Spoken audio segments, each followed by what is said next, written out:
पहले तो मैं एआईटीसी का धन्यवाद करता हूँ। हम लोगों ने एक छोटा सा हमारा ग्रुप है दिल्ली में, नहीं चले जाएंगे इजी रहेगा। आप बताइए यूं बेहतर है या यूं बेहतर? ये बेहतर बेहतर दिखाओ। ओके, एनीवे कोई बात आ गई क्योंकि थोड़ा समय लगेगा। तो एआईटीसी में जब हमने कहा कि हम नेहरू जी के कई विषयों पे, क्योंकि नेहरू जी एक ऐसा व्यक्ति है जो मेरे ख्याल से उनको गए हुए आप 60 साल से ऊपर हो गया है, लेकिन भारतीय राजनीतिक पटल पे अखबारों में, डिबेट्स में, एकेडमिया में शायद कोई ऐसा व्यक्ति नहीं है जिसके बारे में इतनी चर्चा होती हो जितनी जवाहरलाल नेहरू के बारे में। मेरे ख्याल से himself, Nehru ji would have been surprised at the amount people talk about him and hold him responsible either for the goods or the bads of this nation, to the extent that all of us do that. He's almost like a ghost that we cannot exercise. एक ऐसे भूत की तरह है जिसको हम लोग भूल नहीं पाते। तो मैं ये कोशिश करूंगा कि उनकी जो आर्थिक नीतियां थी, खासकर जिसके बारे में बहुत कुछ कहा जाता है, संक्षेप में उसके बारे में बात करूं। मैं कोशिश करूंगा कि 40-45 मिनट 50 मिनट में अपनी बात कहूं। मैंने एक उनके बारे में काफी डिटेल में कुछ प्रस्तुतियां बताई हैं जो पेन ड्राइव पर अवेलेबल हैं। अगर आप लोग चाहें तो ये सार्वजनिक रूप से मिल जाती है, उसमें कोई दिक्कत नहीं है। मैं सप्रा साहब अगर निवेदन करेंगे आ जाते हैं एआईटीसी, तो ये आप लोगों को डिस्ट्रीब्यूट भी हम लोग कर सकते हैं, नेट पे भी कर सकते हैं, उसको देख लीजिएगा। इसलिए इसकी बहुत डिटेल्स में मैं नहीं जाऊंगा, क्योंकि अगर मैं आंकड़ों में चला गया तो बात का मजा नहीं आता। बात तो ये है कि उसकी कहानी क्या है इसकी। So that's how I think I'll start and work on the whole issue of Nehru.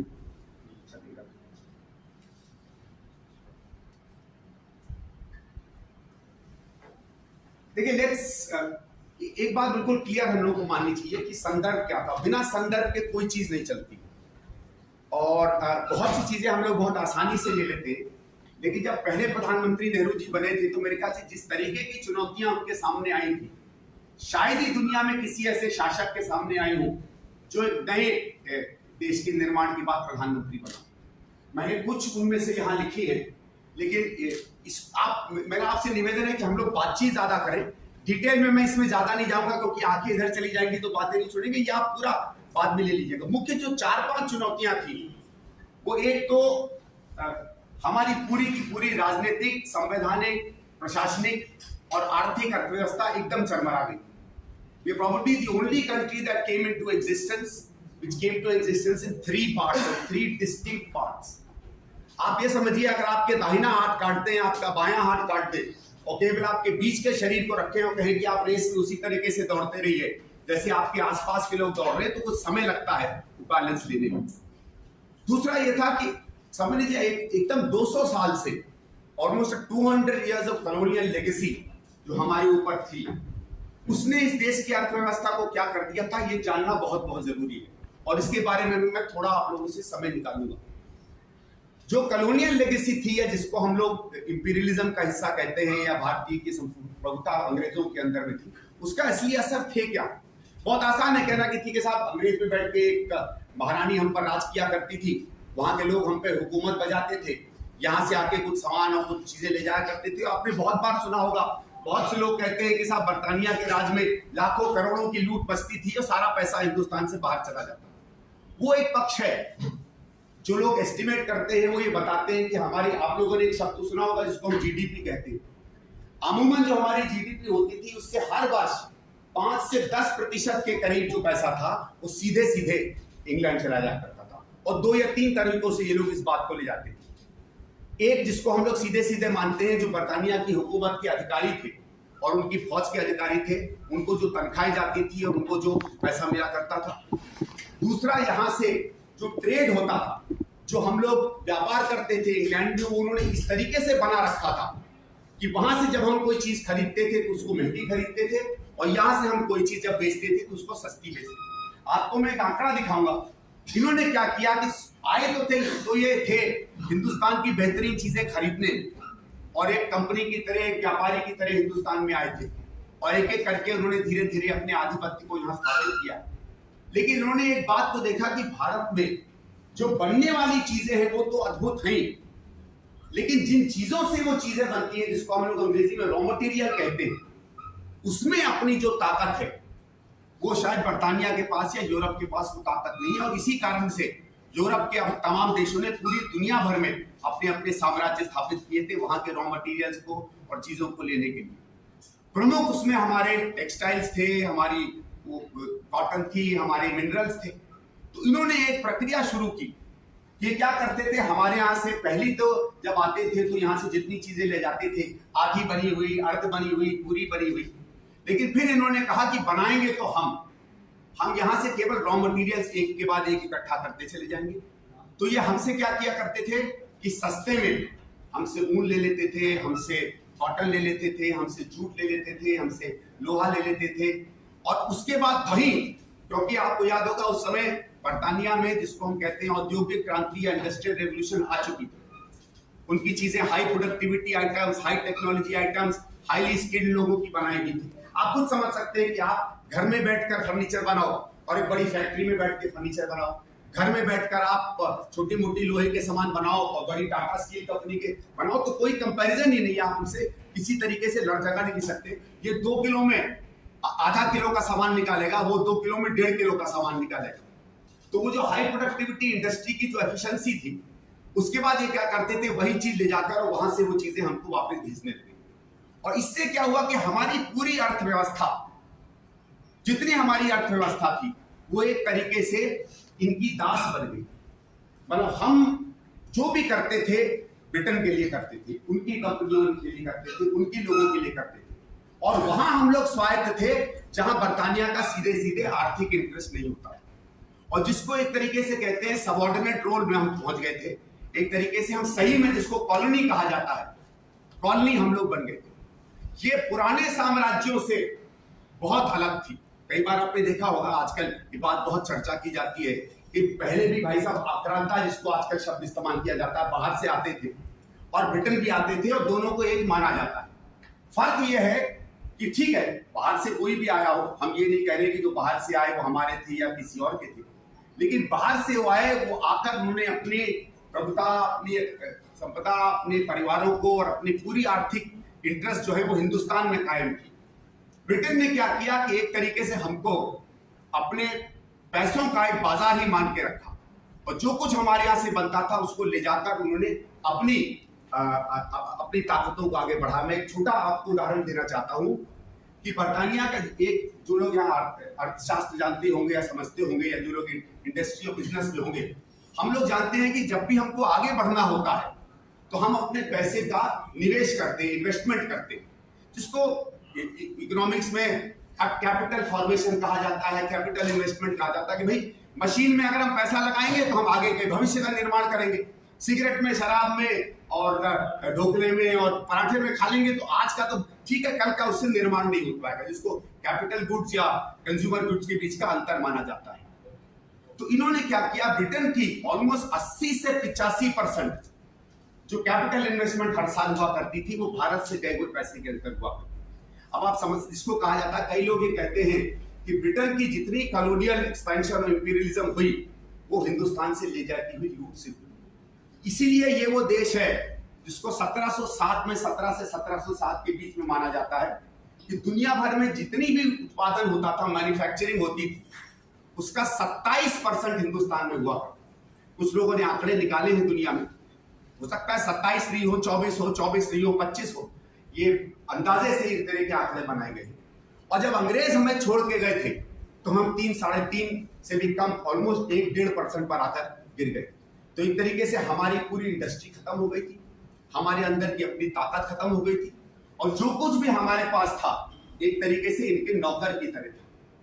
ये चाहते थे कि साहब ठीक है, जैसे वो 2 विश्व युद्ध हुए, विश्व युद्ध 1, विश्व युद्ध 2, उसमें इन लोगों को कभी कभी जरूरत पड़ी कि भारतीय बिजनेसमैन कुछ कर ले। तो जिन इलाकों में अंग्रेजों को जरूरत थी, उनके लोग और चीजों में पैसा लगाया करते थे। ये भारतीय बिजनेसमैन को कहते थे, अच्छा भाई हमें जैसे यूनिफॉर्म चाहिए तो चलो तुम टेक्सटाइल मिल खोल लो, हमें बंदूकें चाहिए, उसके लिए उसके पीछे लगाने के लिए हमें टिम्बर चाहिए तो चलो तुम टिम्बर का कुछ काम कर लो, हमें दोनाली के लिए नलियां बनानी है तो चलो छोटा मोटा स्टील का कुछ प्लांट खोलो। इस तरीके से हमारी पूरी अर्थव्यवस्था भारतीय जरूरतों के लिए नहीं, विदेशी जरूरतों के लिए स्थापित की गई। और जब हम 1947 में आए थे, तो जब मैं आंकड़े कभी आपको आगे चल के इसमें दिखाऊंगा, तो ये दिखाता है कि हम बद से बद करके एक गरीब देश बन गए। 2 या 3 और इसमें मैं बात आपको बताना चाहता हूँ। ये माना जाता है कि भाई देश तो तब आगे बढ़ता है जिसमें 2 मूल चीजें हमको अर्थशास्त्री बताते हैं, और आप में जो लोग अर्थशास्त्री होंगे, अगर मैं गलत बोलूं तो मुझे करेक्ट करिएगा। भाई पैसा जब तक आप नहीं लगाएंगे तो हम इंडस्ट्री नहीं बना सकते, हम सड़कें नहीं बना सकते, हम अस्पताल नहीं बना सकते। और ये पैसा कहां से आएगा? पैसा तब आएगा जब लोग पैसा बचाएंगे, इसको सेविंग्स कहते हैं। तो अगर आपको इन्वेस्टमेंट करना है तो आपको सेविंग करना पड़ेगा। और 2 मापदंड माने जाते हैं कि भाई देश में अमूमन कितनी सेविंग होती है, और उसके बाद कितनी, जिसको कहा जाता है कैपिटल फॉर्मेशन, या कितना पैसा हम लगाते हैं। तो हम लोगों ने देखा था कि हिंदुस्तान में मुश्किल से सन 47 तक भी जब हम आए थे, हमारा टोटल जीडीपी का 2 से 2.5% के करीब हम लोग सेविंग किया करते थे। और ये माना जाता है कि जो देश 6 या 7 या 8% से कम सेविंग करता है, उस देश का कोई भविष्य नहीं है, वो आगे कहीं कुछ नहीं जा सकता। तो 2.5 2.7 के करीब तो हम लोग सेविंग किया करते थे, और हम लोग 3 या 4% या कभी कम उससे भी कम बड़ी मुश्किल से निवेश अपने यहाँ पैसों का किया करते थे। तो न केवल हमारी अर्थव्यवस्था का बुरा हाल, हमारी अर्थव्यवस्था और भी बिगड़ती चली जाती। फिर मैंने आपको ये बताया कि 5 से 10% के करीब हमारा जीडीपी हर साल ब्रिटेन चला जाया करता था। उसके बाद ब्रिटेन ने क्या किया, जिन चीजों पे हम लोग बहुत ज्यादा ध्यान नहीं देते, अपनी सत्ता को बढ़ाने के लिए, क्योंकि देखिए ज्यादा से ज्यादा 1 से 1.5 लाख से ज्यादा अंग्रेज कभी हिंदुस्तान में नहीं।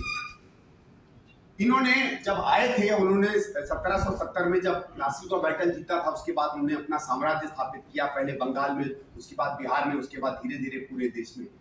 तो उनको लगा कि यार सबसे ज्यादा धन जो मिलता है इस देश में, वो तो जमीन के कर से मिलता है, जिसको हम लोग लगान की पिक्चर भी आप लोगों ने देखी होगी। लगान जिसको हम लोग कहते हैं, लगान से पैसा मिलता है। तो हिंदुस्तान का लगान इकट्ठा करने के लिए धीरे धीरे पूरे देश में अपनी सत्ता को कायम किया। और पहले मुगल साम्राज्य और मराठा साम्राज्यों के समय से जिस तरीके से हमारे यहाँ की लगान व्यवस्था थी, उस पर एक नई जमींदारी, जिसको परमानेंट सेटलमेंट कहते हैं, एक नई व्यवस्था लेकर आए। इन्होंने क्या किया कि कुछ ऐसे लोगों से को पकड़ा जो उनके साथ संबंध बनाते थे, और उनसे किसी को कहा कि 10,000 एकड़ तुम्हारा, किसी को कहा कि 40 लाख गांव तुम्हारे, किसी को कहा कि 4 जिले तुम्हारे, किसी को कहा कि इतनी जमीनें तुम्हारी, और तुम हमको इनकी जगह लैंड रेवेन्यू दोगे। और इसको परमानेंट कर दिया। परमानेंट का मतलब यह था कि तूफान आए, बाढ़ आए, सूखा पड़े, इतना आपको हमें देना ही देना है। तो मतलब समझ लीजिए, अगर मुझे 100 रुपए देने इस साल और मेरी उत्पादन ही केवल 50 हुई है, तो भी उस गरीब किसान को उतना देना पड़ता, और वो जमींदार को देना पड़ता था। तो इस जमींदारी व्यवस्था पूरे देश में बढ़ गई। ये माना जाता है कि जब हम सन 45-47 में आए थे, 40% हिंदुस्तान जमींदारी प्रथा के अंदर था। और कितना ये लैंड रेवेन्यू था, ये मैं आप लोगों से जान सकता हूं। आप लोग सब इनकम टैक्स देते हो, ठीक है, ठीक है। हम लोग सब इस देश के अच्छे समाज से आते हैं, और आप जानते हैं कि आप लोगों में भी कई बार हमको लगता होगा इनकम टैक्स देने में हमारी कमर टूट जाती है। फिर भी हम लोग 30-35%, हमारा तो माना जाता है कि 25% एवरेज है, 30-35% हम लोग इनकम टैक्स देते हैं, ठीक है साहब। क्या था उस समय के लगान के रेट्स? मिनिमम 50%। आपको मालूम है हिंदुस्तान का जितना रेवेन्यू था, उसका 53% लैंड रेवेन्यू से आता था, और 16% सॉल्ट टैक्स से आता। मतलब 70% कमाई हमारी बरतानिया सरकार की सीधे सीधे देश के गरीब और किसान को लूट के ली जाती थी। उसमें इंडस्ट्रियलिस्ट नहीं थे, उसमें बिजनेसमैन नहीं थे, उसमें फौज के लोग नहीं थे। आप समझ सकते हैं आज हमारे समय में हमारा लैंड रेवेन्यू इस देश की जितनी टैक्सेशन है उसके शायद 0.1% की नहीं, और सॉल्ट टैक्स तो शायद उससे भी कम है। जीएसटी में थोड़ा बहुत होता होगा, टाटा के नाम का लोग खाते हैं तो कुछ सरकार को देते हैं, अन्यथा वो भी नहीं। आप समझ सकते हो उस समय की व्यवस्था क्या थी। तो आजादी के आंदोलन में ये 2-3 चीजें सबसे पहले देखी। इसलिए जरूरी है ये बताना कि हमारी पूरी नीतियों का जो स्थापना हुई, वो इस अनुभव से निकल के, इस अनुभव को निचोड़ कर आई, और हम सब अपने अनुभव को जानते हैं। जैसे मैं आज सवेरे आपको बताता हूं, मैं लोखंडवाला से आ रहा था, और एक उसमें एक इकोनॉमिक एक्सपर्ट था, जिसको हम लोग गूगल क्या कहते हैं, गूगल मैप कहते हैं। गूगल मैप बता रहा था इधर से जाओ इकोनॉमिक एक्सपर्ट्स की तरफ। लेकिन जो गाड़ी में बैठे थे वो अपने अनुभव से करे थे, नहीं साहब यहाँ मेट्रो बन रही है, फलानी जगह दुकान है, वहां मच्छी मार्केट है, इसलिए इस रास्ते से चलो। हम सब अपने अनुभव से और अपने बायस के हिसाब से जिंदगियां जीते हैं और नीतियां बनाते हैं। मेरी गाड़ी में इस पे लड़ाई नहीं हो रही थी कि हम एक्सपर्ट को नहीं सुन रहे थे, इस पे लड़ाई हो रही थी कि दाहिने तरफ का अनुभव इधर जाने का था और बाएं तरफ का अनुभव इधर जाने का। मैं छोटा उदाहरण दे रहा हूं, लेकिन इस बात को बता रहा हूं किस तरीके से हमारी अपने अंदर की भावनाएं जो है भी बहुत महत्वपूर्ण होती है। तो जब हम सन 47 में आए, 2-3 चीजें हमारे जितने भी उस समय की लीडरशिप थी उसके लिए बहुत साफ थी। सबसे पहले हम एक ऐसी अर्थव्यवस्था का निर्माण करेंगे जो विदेशी ताकतों पर निर्भर नहीं हो, जिसको कहते हैं प्रभुता, हमारी बहुत महत्वपूर्ण होनी चाहिए। 2 शब्द इसमें आते थे, सॉवरेनिटी एंड एंटी इंपीरियलिज्म। हम कभी भी किसी और देश को अपने ऊपर हावी नहीं होने देंगे और हमारी प्रभुता जो है हर रूप में आएगी, sovereignty in all it's dimensions. और सॉवरेनिटी उस समय जानी जाती थी बिकॉज याद रखिएगा, हमने अपनी सॉवरेनिटी व्यापार से खोई थी। व्यापार से धीरे धीरे वो जमीन पर आए, जमीन से धीरे धीरे हमारी सत्ता पर आए, सत्ता से धीरे धीरे हमारी अर्थव्यवस्था पे कायम हुए। तो we wanted financial sovereignty, we wanted geographical sovereignty, we wanted policy sovereignty and we wanted international sovereignty. हर जगह हम लोगों को यह था कि जिन ताकतों ने हम पे और हमारे जैसे देशों को लूटा है, हम किसी तरीके से इनके वशीभूत नहीं हो सकते। तो इसलिए जो कहा जाता है कई बार कि क्या हम लोगों के संबंध विदेशी ताकतों से उस तरीके से बन सकते थे, उसमें भी याद रखिएगा इस तरीके के हमारे अनुभव बहुत क्लियर सामने थे। 3 अनुभवों के दूसरा अनुभव था कि सबसे ज्यादा हमारे यहाँ लूट अगर कहीं बची है तो हमारी ग्रामीण जमीन व्यवस्थाओं पर बची। एग्रीकल्चर का क्या हाल था मैं आपको बताता हूं। 1901 से लेकर 1947 के बीच में जिस देश में हमेशा से फूड की प्रॉब्लम आती थी, हमारे एक्चुअली में जिसको कहा जाता है पर वर्कर जो प्रोडक्टिविटी थी वो नेगेटिव पे गई और हमारा 29% के करीब जो प्रोडक्टिविटी यील्ड जिसको कहा जाता है, प्रति हेक्टेयर कितना उत्पादन होता है खाद्यान्नों का, वो 40 या 50 साल के समय में जब बढ़ना चाहिए था एक्चुअली में डिक्लाइन किया। ये शायद ही कभी होगा दुनिया के ऐसे में कि 50 साल के इलाके में ऐसी जगहों पे जो प्राकृतिक रूप से कृषि के लिए बिल्कुल लोहा सोना माने जाते हैं, वहां एग्रीकल्चर डिक्लाइन में जाना। और यही नहीं था, आपने देखा होगा आधे से समय हम लोग उस तरीके के क्रॉप्स बना रहे थे जो हम लोग को कंजम्पशन की जरूरत नहीं थी, तो हमारा एग्रीकल्चर डिक्लाइन में था, हमारी पॉवर्टी बढ़ती जा रही थी, हमारी अर्थव्यवस्था में इन्वेस्टमेंट नहीं हो रही थी, हमारा सारा पैसा बाहर जा रहा था, हमारे किसान और हमारे मजदूर तो थे जमादारी व्यवस्था में हर तरह से स्लेव की तरह या दास की तरह काम करने लगे थे। और जब रेलवे बढ़ी और सड़कों का संचार यहाँ हुआ तो विदेशी सामान जब धीरे धीरे आने लगा तो हमारी जो स्ट्रेंथ थी, हमारी जो लोकल मैन्युफैक्चरिंग इंडस्ट्रीज, वो एक एक करके बर्बाद होती चली गई। हमारी वीविंग खत्म हो गई, हमारी ब्लैक स्मिथी खत्म हो गई, हमारे चमड़े के काम खत्म हो गए, हमारे छोटे छोटे उद्योग खत्म होते चले गए, हमारी फूड प्रोसेसिंग के उद्योग खत्म हो गए। 2 कारण से खत्म हुए। एक तो उनके सस्ते ऑल्टरनेटिव बाहर से आ रहे थे और हमारे पास कोई तौर तरीका नहीं था कि उनके सस्ते ऑल्टरनेटिव्स को आप 2 ही चीजों से मार सकते। अगर आपको ये पता चल जाए टेक्नोलॉजी से कि जैसा हम काम कर रहे हैं वो हम और सस्ते तरीके से कैसा कर सकते, और दूसरा हमको जो इनपुट आ रहा है, जो लोहा आ रहा है, जो धागा चाहिए, जो स्क्रूज चाहिए, जो ऑयल चाहिए, जो तेल चाहिए, वो भी सस्ता हमें मिल जाए। तो जिससे हम बना रहे हैं वो सस्ता हो जाए या हमको तरीके मिल जाए कि हम कैसे सस्ते तरीके से कर सकते हैं। दोनों हमारे हाथ में नहीं। टेक्नोलॉजी हमारे पास नहीं आ रही थी, हमारे यहाँ कोई R&D नहीं थी, हम अपने यूनिट से लगा पा रहे थे, और दूसरा हमारा जितना सस्ता माल था वो तो सब ब्रिटेन में चला जा रहा था। जो बचा कुचा माल था, गंदा माल था, बचा हुआ माल था, वो हमें मिल रहा था। तो इसको जो हम लोग कहते हैं ड्रेन हुआ और डी इंडस्ट्रियलाइजेशन हुआ, वो बहुत मैसिव स्केल पे। यहां माना जा रहा है इसी देश में अगर 1820-1810 के करीब ऑलमोस्ट 45 से 47% लोग हमारे गैर कृषि में थे। 1820 में आप मानिए, वो हम जब 47 में आ गए थे तो केवल समझ लीजिए 20 या 25% लोग बच गए थे जो गैर कृषि क्षेत्रों में। मतलब न केवल इंडस्ट्री का डिक्लाइन हुआ था, एम्प्लॉयमेंट का भी डिक्लाइन। तो ये भी हम लोगों में था। इसलिए हमको अपनी इंडस्ट्री को स्ट्रेंथन करना पड़ेगा, हमको छोटी इंडस्ट्रीज को प्रोटेक्ट करना पड़ेगा। और 3 याद रखिए, 3 बहुत बड़े धड़े थे जो हमारी अर्थव्यवस्था के लिए जरूरी थे। इस सब के बैकग्राउंड में आप नेहरू जी को मानिए। मैं नेहरू जी का व्यक्तिगत विशेष नाम इसलिए नहीं दे रहा क्योंकि मैं हमेशा इस बात को मानता हूं कि जब बड़ी नीतियां बनाई जाती हैं तो कोई एक व्यक्ति नहीं बनाता है, एक समूह या एक विचारों का एक दल बनाता है। इसमें नेहरू जी प्रमुख थे, स्वाभाविक है, सबसे पॉपुलर लीडर थे, देश के प्रधानमंत्री थे, तो नीति उनके नाम पर आगे चले। और कम से कम वो ऐसा समय था कि कांग्रेस में कोई भी बिल्कुल एकदम पावरफुल नहीं था, एक ग्रुप में आप पावरफुल थे। मतलब कई बार यही कहा जाता है कि फलाने क्यों नहीं प्रधानमंत्री बने, फलाने क्यों नहीं प्रधानमंत्री बने। आज तो निर्णय नहीं होता, आज तो कोई नहीं कहता मोदी नहीं, ये क्यों नहीं बने। ऐसा तो है नहीं कि आज बाकी सब निकम्मे हैं या उसी समय सिर्फ काबिल लोग हुआ करते थे। वो इसलिए था क्योंकि कांग्रेस का नेतृत्व इतना पावरफुल था, क्योंकि वो जमीनी लड़ाई लड़के आया था कि कोई भी उसमें था जिस पर आप उंगली लगा सकते थे जो प्रधानमंत्री बनने लायक था।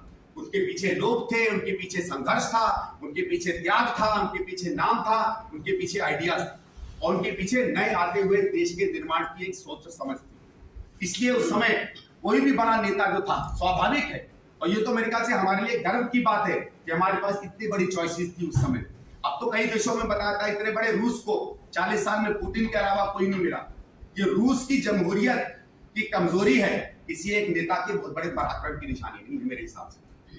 तो जब हम 47-48 में आते हैं तो इन सब चीजों को की सोच पड़ती है। लेकिन गांधी जी उससे भी बड़े एक यहाँ के जन नेता थे। और आपने देखा होगा गांधी जी का सबसे प्रथम एक्सपीरियंस था कि आजादी के आंदोलनों के बीच में उन्होंने निर्माण के काम किए कि हम खादी पे काम करेंगे, हम अपनी ग्रामीण व्यवस्थाओं को बढ़ाने का काम करेंगे। तो वो भी एक बहुत बड़ी विचारधारा थी। अगर हम ये समझ लें कि सिर्फ इंडस्ट्री, सिर्फ एक्सपोर्ट, भाई लोग उस समय क्या सोचते थे, खासकर जो लोग उस दल में थे जो बाद में सत्ता पे आता है, जो भारतीय राष्ट्रीय कांग्रेस थी, उसके लोग क्या सोचते हैं, क्या उसके बीच में प्रमुख सोच है। भाई आप जैसे बंबई की मैं बात करता हूं, सपोज हमारे यहाँ उद्योग मंत्री आते हैं, ठीक है, और उस समय कमरे में सिर्फ केमिकल इंडस्ट्रीज के और डायमंड इंडस्ट्री के ही लोग बैठते हैं, तो ज्यादातर उसी की बातें होगी ना, उसी के अनुभव की बातें होगी, या किसी और अनुभव से लोग आते हैं। तो गांधीयन विचारधारा भी बहुत बड़ी थी। और गांधीयन विचारा तो शुरू में आपने सुना होगा, जब गांधी जी ने शुरू में कहा था तो पूरी इंडस्ट्रियल व्यवस्था के वो खिलाफ, लेकिन बाद में आके उन्होंने कहा था कि मैं इंडस्ट्रियल व्यवस्था के खिलाफ नहीं हूं। और उन्होंने इसको क्लियरली कहा कि जहां जहां इंडस्ट्री लेबर को रिप्लेस करती है, वहां मैं ये कहूंगा कि आप इंडस्ट्री को रखिए, टेक्नोलॉजी को रखिए और लेबर इंटेंसिव इंडस्ट्रीज को केवल आगे रखिए। और ग्रामीण स्तर पर जिसको हम आर्टिजानल इंडस्ट्रीज, हैंडलूम, हैंडीक्राफ्ट, खादी और विलेज इंडस्ट्रीज कहते हैं, इसके संरक्षण की बात करें। तो एक तो ये बहुत बड़ा विचार था कि हमें अपने लोगों को अपनी उत्पादन व्यवस्थाओं का संरक्षण भी करना है। और संरक्षण का पॉलिसी में क्या मतलब होता है, how do you promote and you protect. दो चीजें होती है। कमजोर को आप कैसे करते हैं, एक तो आप कमजोर को रक्षा और सुरक्षा देते हैं और दूसरा कमजोर को आप प्रमोट करते हैं।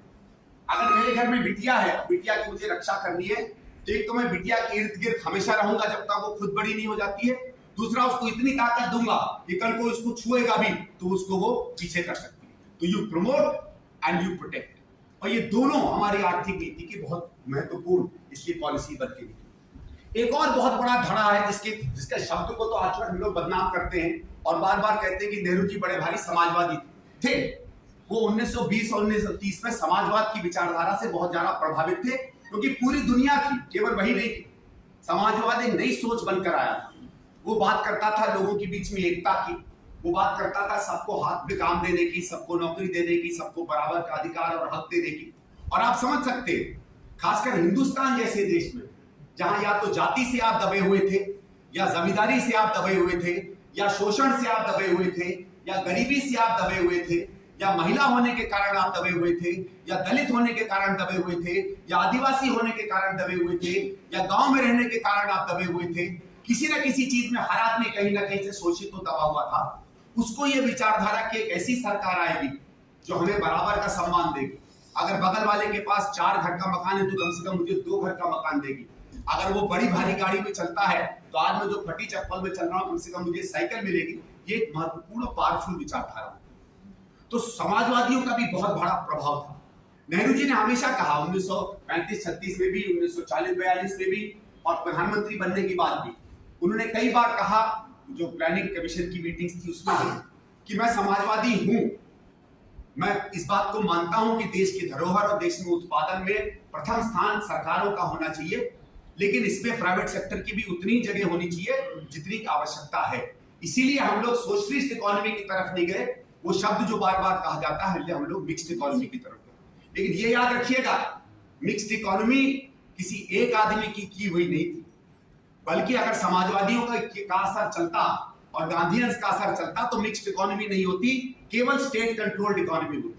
और मैं आपको बात बहुत प्रभाव से कह सकता हूं कि फैक्ट कि हम लोगों ने प्राइवेट सेक्टर को जगह दी केवल और केवल इसलिए थी क्योंकि नेहरू जी का यह था कि नहीं, हम पूरी तरीके से स्टेट कंट्रोल्ड इकोनॉमी नहीं देंगे। बल्कि बहुत से ऐसे इकोनॉमिस्ट हैं जो आज कहते हैं कि एक नारा जो उन्होंने नेहरू जी पे भी कभी कभी लगाते हैं कि he used to talk of socialism but he was planting capitalism. मतलब उन्होंने कैपिटलिस्ट व्यवस्था को, प्राइवेट एंटरप्राइज को भी जगह दी। हाँ, उस समय जो व्यवस्थाएं थी वो थोड़ी दूसरी तरीके से। फिर हम एक तीसरे ग्रुप की तरफ, जिसकी मैंने आपको बताया, बिजनेस ग्रुप। इस देश का बिजनेस ग्रुप भी मैं उसको सलाम करता हूं, और मैं हमेशा जितना इतिहास पढ़ता हूं, बल्कि आप लोगों से भी कहूंगा, आप लोग मुंबई के हो, कि भारतीय बिजनेस ग्रुप जो है, इसके पिछले 100 साल के इतिहास को आप लोगों को पढ़ना चाहिए। ये भी एक ऐसा गर्वान्वित करने वाला इतिहास है हमारे बिजनेसमैन का। एक तरफ इन्होंने, जब इनको आवश्यकता जरूरत पड़ी, जब इनको खिड़की मिली, तो उन्होंने देश के निर्माण के लिए, स्वाभाविक है अपना स्वार्थ भी होता है, अपने स्वार्थ के बिना थोड़ी कोई काम होता, इंडस्ट्रीज की स्टैब्लिश किया। लेकिन ये बात मानकर कितनी पावरफुल सरकार थी, हमेशा हमारे बिजनेस वालों ने कांग्रेस का समर्थन किया। और जब मैं कांग्रेस की बात कर रहा हूं, आप याद रखिए, ये वो कांग्रेस है जो आजादी का आंदोलन लड़ रहे हैं। बहुत से लोग तब की कांग्रेस और आज की, जिसको राजनीतिक कांग्रेस है, इसके बीच में हमें अंतर करना चाहिए। आज कांग्रेस के उद्देश्य अलग है, उस समय कांग्रेस के उद्देश्य अलग थे, जो हर पार्टी के होते हैं। एक फ्रीडम स्ट्रगल के आदमी के उद्देश्य अलग होते हैं, एक नेशनल डेवलपमेंट के लीडर के उद्देश्य अलग होते हैं। तो दोनों को हम लोग अलग मान के चलना चाहिए, इसलिए उस कांग्रेस के कई चरित्र की चीजें अलग हो सकती हैं आज से। तो ये भी बात हुई कि बिजनेसमैन का हमेशा ये कहना था कि नहीं, हमारा भी एक योगदान होगा। फिर क्या हुआ 1930s में, और वो जब आप इसको पढ़ेंगे पूरी तरीके से और डिटेल्स में, आपको बहुत से उदाहरण दूंगा। फिक्की की स्थापना हुई थी। उस समय सरकार बहुत बड़े नेता थे, उस समय साराभाई बहुत बड़े थे, उस समय ठाकुरदास बहुत बड़े नेता थे, डालमियास थे, बिरलास थे। इन्होंने पूरे 30s के युग में, खासकर 40 में जब हम आते हैं, 40 के दशक, बिजनेस में भी बहुत सी आपस में चर्चाएं होने लगी। और चर्चा ये होने लगी, और उस समय ये नहीं पता था कि आजादी आएगी कि नहीं आएगी, लेकिन ये पता था कि बरतानिया सरकार के अंदर में हम लोग नीति परिवर्तन की बात करेंगे। तो जब वो नीति परिवर्तन की बात कर रहे थे, तो याद रखिए, केवल कांग्रेस या आने वाले इंडिपेंडेंट इंडिया की बात नहीं कर रहे थे, वो अपनी वर्तमान ब्रिटिश सरकार से भी वही उम्मीद रख रहे थे जो वो इंडिपेंडेंट इंडिया में इंडियन सरकार से रख रहे थे। और उन्होंने कहा, पहली 2 या 3 चीजें ये निकल कर आती हैं कि हमारा प्राइवेट सेक्टर इतना मजबूत नहीं है कि हर जगह हम जा सके, इसलिए हिंदुस्तान में पब्लिक सेक्टर की आवश्यकता होगी। आप बिरला को पढ़ लीजिए, आप ठाकुरदास को पढ़ लीजिए, आप कोई भी बड़े उस समय के इंडस्ट्रीज को पढ़ लीजिए, सबने इस बात को कहा कि कहीं ना कहीं हमको पब्लिक सेक्टर की आवश्यकता पड़ेगी। क्योंकि ये था उस समय हम लोग, जिसको कहा जाता है, एक शब्द है अंग्रेजी में जिसको कहते हैं कैपिटल गुड्स। कैपिटल गुड्स होते हैं स्टील, एल्यूमिनियम, मशीन्स, जिससे और कुछ का उत्पादन होता है। कैपिटल गुड्स में हम लोग करीबन 90 to 92% हम लोग विदेश से मंगवाते थे। Even in 1947 we were importing 91 to 92% of capital goods in India. और कैपिटल गुड्स में 2 या 3 चीजें होती हैं। एक तो इन्वेस्टमेंट बहुत चाहिए, भाई आप खुद आप दुकान खोलना है 10 लाख में खुल जाएगा, होटल खोलना है 50 लाख में खुल जाएगा, टेक्सटाइल मिल खोलना है 10 करोड़ में खुल जाएगा, बड़ी स्टील इंडस्ट्री लगानी है आप एकदम 10,000 करोड़ पे पहुंच गए, 20,000 करोड़ पे पहुंच गए। तो अगर हम बड़ी इंडस्ट्री की बात कर रहे हैं, तो एक तो उतना धन नहीं था किसी के पास कि हम कहां से इकट्ठा कर सकते। तो याद रखिए, हमारे सेविंग रेट्स बहुत कम थे, हमारा पैसा बाहर जा रहा था, और हमारे पास फाइनेंशियल इंस्टीट्यूशन नहीं थे। आज आप किसी बैंक पे भी जा सकते हैं, प्राइवेट बैंक्स भी हैं, सरकारी बैंक्स भी हैं, आईडीबीआई भी है, आईसीआईसीआई भी है, सरकार की स्कीमें भी हैं, स्टेट फाइनेंस कॉर्पोरेशन भी हैं। एक नहीं, 1000 आपको संस्थाएं मिलेंगी जहां जाकर आप पैसा ले सकते हैं। कोई सब्सिडी दे रहा है, कोई मदद कर रहा है, कोई कह रहा है रत्नागिरी में करोगे तो 20% आपको मिल जाएगा, कोई कह रहा है कि नहीं आप थोड़ा सा औरंगाबाद की तरफ चले जाइए, कोई कह रहा है अमरावती चले जाइए 40% आपको सब्सिडी मिल जाएगी। प्रमोशनल स्कीम भी। उस समय एक तो पैसा नहीं था, दूसरा ये था कि कैपिटल गुड्स का जेस्टेशन पीरियड लंबा है, जिसको कहते हैं ना इंटरनल रेट ऑफ रिटर्न, आपको बहुत दिनों बाद वो पैसा है। तो कितने उस समय इंडस्ट्रीज थे जो 7 या 8 साल का इंतजार कर सकते थे कि हमें पैसा वापस आए। तो ये था कि जो बड़ी इन्वेस्टमेंट्स होंगी वो पब्लिक सेक्टर करे, और उन इलाकों में जहां एक शब्द बार बार इस्तेमाल होता है इकोनॉमिक्स में, आजकल की नई अर्थव्यवस्था तो बताती है कि एक शब्द का कोई मतलब नहीं रह गया है, लेकिन पहले एक शब्द होता था जिसको कहते थे कंपैरेटिव एडवांटेज, कि जिसकी जो स्किल है वो वही करेगा। भाई मैं अगर डिफेंस अच्छा खेलता हूं तो मैं अपनी फुटबॉल टीम में डिफेंस खेलूं, आप अटैकिंग हो तो आप अटैकिंग खेलो, तुम फ्लैंक खेलते हो तो तुम फ्लैंक खेलो। तो ये था कि कंपैरेटिव एडवांटेज प्राइवेट सेक्टर का कंज्यूमेबल प्रोडक्ट्स में है। भाई सिगरेट बनाने में, टॉफी बनाने में, जूते बनाने में, कपड़े बनाने में, कपड़े सिलने में, ये जो मैं पहने हूँ इयरिंग बनाने में, कंघी बनाने में प्राइवेट सेक्टर का ज्यादा एडवांटेज है। बड़ी चीजों में पब्लिक सेक्टर की आवश्यकता होती है। तो ये बात बार बार कर रहे थे इंडस्ट्रीज। दूसरा, इंडस्ट्रीज के बीच में आपस में जब भी चर्चा चल रही थी, आप आश्चर्यचकित होंगे कि इन्होंने ये कहा कि जिस तरीके से इनइक्वालिटी हिंदुस्तान में है, आने वाले समय में कभी भी हमारे देश में हिंसक क्रांति हो सकती है। बिरला साहब ने कहा, सरकार साहब ने कहा, तमाम इंडस्ट्रीज ने इस बात को कहा कि हमें किसी ना किसी तरीके से जो गैर बराबरी इस देश में बढ़ रही है, जो लाचारी और गरीबी बढ़ रही है, उसके लिए त्वरित कदम उठाने पड़ेंगे, नहीं तो ये देश बर्बाद हो सकता है। और आप याद रखिए, 2 या 3 बड़ी एक नई शक्ति इस देश में उभर कर आई थी जिसको हम कम्युनिज्म कहते हैं। रूस में क्रांति हुई थी, सन 45 से चीन में क्रांति शुरू हो गई थी। ब्रिटिश सरकार भी, जब ब्रिटिश सरकार ने ये डिसाइड किया था और जब 1946 में ब्रिटिश आर्मी का इंटरनल डॉक्यूमेंट पाकिस्तान के बंटवारे के खिलाफ था, 47 में जब वो पाकिस्तान के बंटवारे के फेवर में ब्रिटिश आर्मी का अपनी ओपिनियन बदलती है, तो इसके पीछे इस बात को रखते हैं। उनको डर ये था कि Hindustan is ripe for a communist revolution. इस तरीके की हमारे यहाँ असमानताएं हैं, गरीबी है, शोषण है, गैर बराबरी है, जाति की हो, धर्म की हो, गरीबी की हो, तो इंडस्ट्रीज भी इस बात को मान रहे थे कि हमको जल्दी से जल्दी इंडस्ट्रियलाइजेशन में जाना चाहिए। इसके साथ साथ इंडस्ट्रीज भी इस बात को मान रहे थे कि हमारे यहाँ प्लान्ड इकोनॉमी होनी पड़ेगी। तो अगर ये आपकी दिक्कतें हैं तो कौन सोचेगा कहां पैसा किस में ज्यादा जाना चाहिए, कहां गरीबी ज्यादा है, कहां गैर बराबरी ज्यादा है। कोई इंडस्ट्रीज तो तय नहीं कर सकता, कोई एक राज्य सरकार तो तय नहीं कर सकती, फिक्की तो तय नहीं कर सकता, ये तो सरकार ही तय कर सकती। और इसलिए ये 2 या 3 बातें कि पब्लिक सेक्टर का एक अपना रोल होगा, प्राइवेट सेक्टर का एक अलग अपना रोल होगा, और हमारी प्लान्ड इकोनॉमी आएगी। ये सन 30 सन 35 के दशक से ये बातें चलने शुरू हो। इसकी शुरुआत बहुत लोग आप लोगों को कहते होंगे कि भाई जो प्लानिंग हुई, कई लोग कहते हैं प्लानिंग ने देश को बर्बाद किया, लेकिन बहुत लोग कहते हैं कि प्लानिंग के प्रणेता या फादर ऑफ इंडियन प्लानिंग वो Jawaharlal Nehru. Actually no, Jawaharlal Nehru was not the father of Indian planning, he was the implementer of Indian planning because he was the first prime minister of India. Planning की असली बात अगर किसी ने की थी तो सुभाष चंद्र बोस ने 1938 में जब वो प्रेसिडेंट बनते हैं इंडियन नेशनल कांग्रेस के, नेहरू और Navdas were always talking about planning.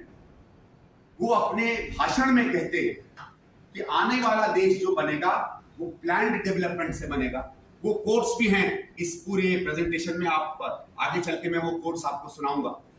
वो उसमें वो कहता, बल्कि सरदार सुभाष बाबू तो जब एज अ प्रेसिडेंट जब एड्रेस करते हैं भारतीय राष्ट्रीय कांग्रेस की AICC कन्वेंशन को, तो वो कहते हैं कि the new India has to be designed along socialist principles where the state will control all production. मतलब सुभाष बाबू ने तो अपने नजरिए में प्राइवेट सेक्टर को जगह भी नहीं दी। मैं सिर्फ इसलिए कहना चाहता हूं कि आजकल मतलब सुभाष बाबू की भी आर्थिक नीतियों को कोई कुछ भी बता देता है, तो थोड़ा बहुत हमको पता रहना चाहिए कि अगर नेहरू जी नहीं होते, कोई और होता, देश में शायद उतना नहीं पैसा होता जैसा वो है। मतलब सुभाष बाबू को तो अगर आप सेंगोल दे देते तो सेंगोल को उठा के बाहर फेंक देते। नेहरू जी ने तो कभी कम से कम सेंगोल को जो है एक्सेप्ट करके किसी म्यूजियम में भिजवा दिया। तो सुभाष बाबू ने 1938 में शुरुआत की नेशनल प्लानिंग कमेटी। उसने कहा Congress will start planning for independent India, और एक नेशनल प्लानिंग कमेटी का निर्माण हुआ 1938। और उन्होंने जवाहरलाल नेहरू को बुलाया to chair the national planning committee. बल्कि जवाहरलाल नेहरू ने पहले मना किया, कहा कि मेरे पास टाइम नहीं है। तब उन्होंने कुछ दूतों के बीच से भिजवाया and Nehru ji became chairman of the national planning committee. National planning committee में 1948-49 में अपनी रिपोर्ट्स दी, 20 सब कमिटीज उसकी थी। 1945-46 के बाद उन 20 सब कमिटीज में बहुत से लोग आए, and you will be surprised to know almost the entire pantheon of Indian businessman were members of the national planning committee of the Congress, जिन्होंने ट्रेड और इंडस्ट्री और पब्लिक सेक्टर के रोल की रिपोर्ट्स निकाली। तो जो हम लोगों ने इकोनॉमी पूरी प्लान की थी 48-49 में, वो ऐसे किसी मनगढ़ंत बात से नहीं। Now let's come to independent India. ये तो वो बैकग्राउंड था जो बैकग्राउंड में आपको बता रहा था। अब हम इंडिपेंडेंट इंडिया पर आते हैं। 47 में देश का निर्माण होता सबसे पहले आर्थिक नीति पर, बिजनेस से चलता है। क्योंकि याद होगा बार बार ये बात हो रही थी कि हम सोशलिस्ट प्रिंसिपल्स पर देश को बनाएंगे। बिजनेसमैन इस बात से बहुत चिंतित थे कि नेशनलाइज होगा क्या। सबसे पहले उनकी चिंता ये थी कि नेशनलाइजेशन होगा क्या। नेहरू जी ने 2-3 जगहों पे कहा था कि नेशनलाइजेशन एक प्रोसेस है। तो 1948 में सबसे पहला इंडस्ट्रियल पॉलिसी रेजोल्यूशन आता है, जो पहली आर्थिक नीति है इस देश की। और इंडियन पॉलिसी रेजोल्यूशन जो 1948 में आता है, उसमें कुछ इंडस्ट्रीज जैसे defence, railways, science and technology, atomic energy, ऐसे करके कुछ बड़ी इंडस्ट्रीज जो हैं वो एक्सक्लूसिवली गवर्नमेंट के राइट में दी जाती है। फिर ये कहा जाता है कि एक और सेक्टर है जैसे स्टील है, कोल है, इनमें all future investments will be done only by the public sector. जो करंट है वो चलते चले जाएंगे, और बाकी जो कंज्यूमर इंडस्ट्रीज हैं जितनी हैं वो प्राइवेट सेक्टर को। और प्राइवेट सेक्टर में हम क्या करेंगे, एक संरक्षण या रिजर्वेशन देंगे बिल्कुल टाइनी सेक्टर, जो बिल्कुल घर में बैठ के वीव करता है या घर में बैठ के काम करता है। तो ये 3 या 4 तरीके की उसमें differentiation Indian industrial policy resolution 1948 में किया गया।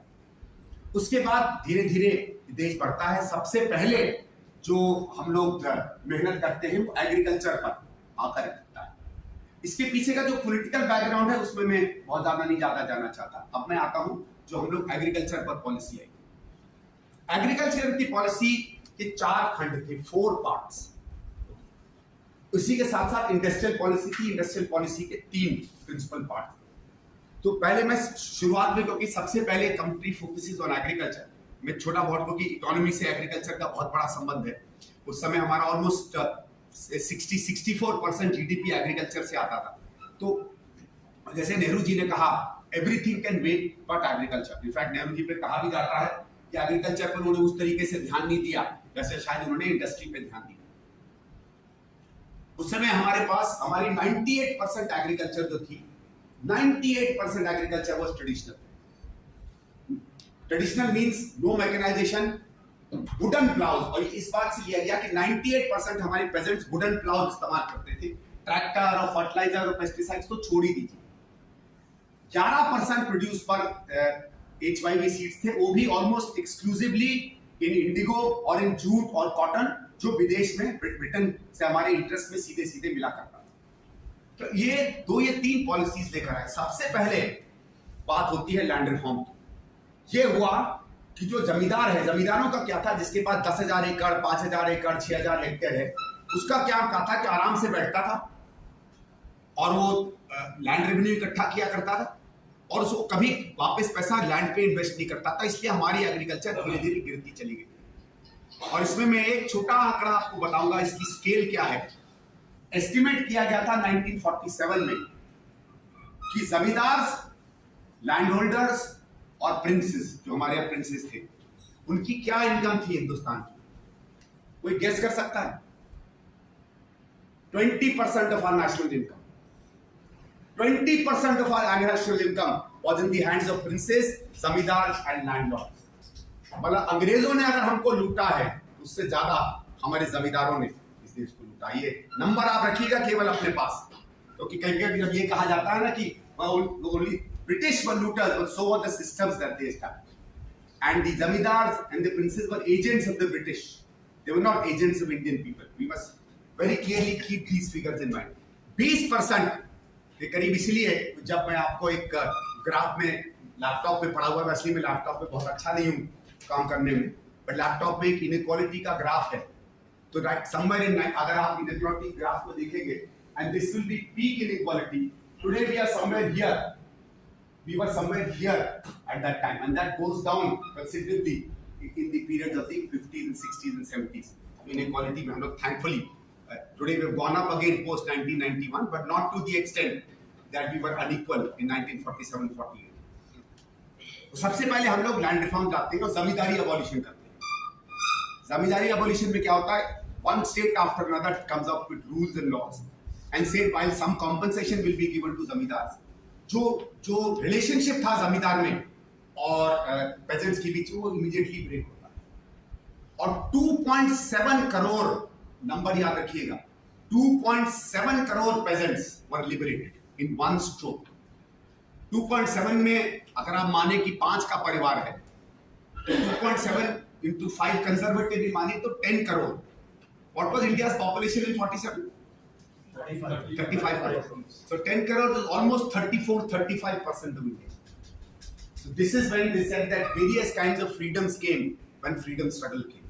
35% of India was liberated from the yoke of almost working like slaves. आप लोगों ने ये सब 2 बीघा जमीन, मदर इंडिया, ये तमाम कहानियां देखी होगी, खासकर जिनके थोड़े से मेरे जैसे सफेद बाल हैं। मेरे जरा जरूरत से ज्यादा है, उम्र मेरी बहुत कम है, but don't relate that, especially to the fairer sex who's here this morning. Anyway, so that was the first effort that he done. उनका ये था कि अगर हम जमींदारी हटाएंगे तो क्या होगा कि जब काश्तकारों के हाथ में उसकी जमीनें आएंगी, चाहे 1 एकड़ हो चाहे 2.5 एकड़ हो, अब उसकी अगर सत्ता के अंदर उसकी अपनी जमीनें होगी तो वो अपने जमीन पर इन्वेस्ट करेगा। आज अगर एक ही, पहले क्या करता था, केवल इतना कर पाता था जितना उसको जरूरत पड़ती थी जीने के लिए, तो एक ऑटोमेटिकली एक प्रोडक्टिविटी राइज की। दूसरी चीज हमने क्या की कि उस समय एक प्लेथोरा ऑफ मेजर स्कीम्स आती।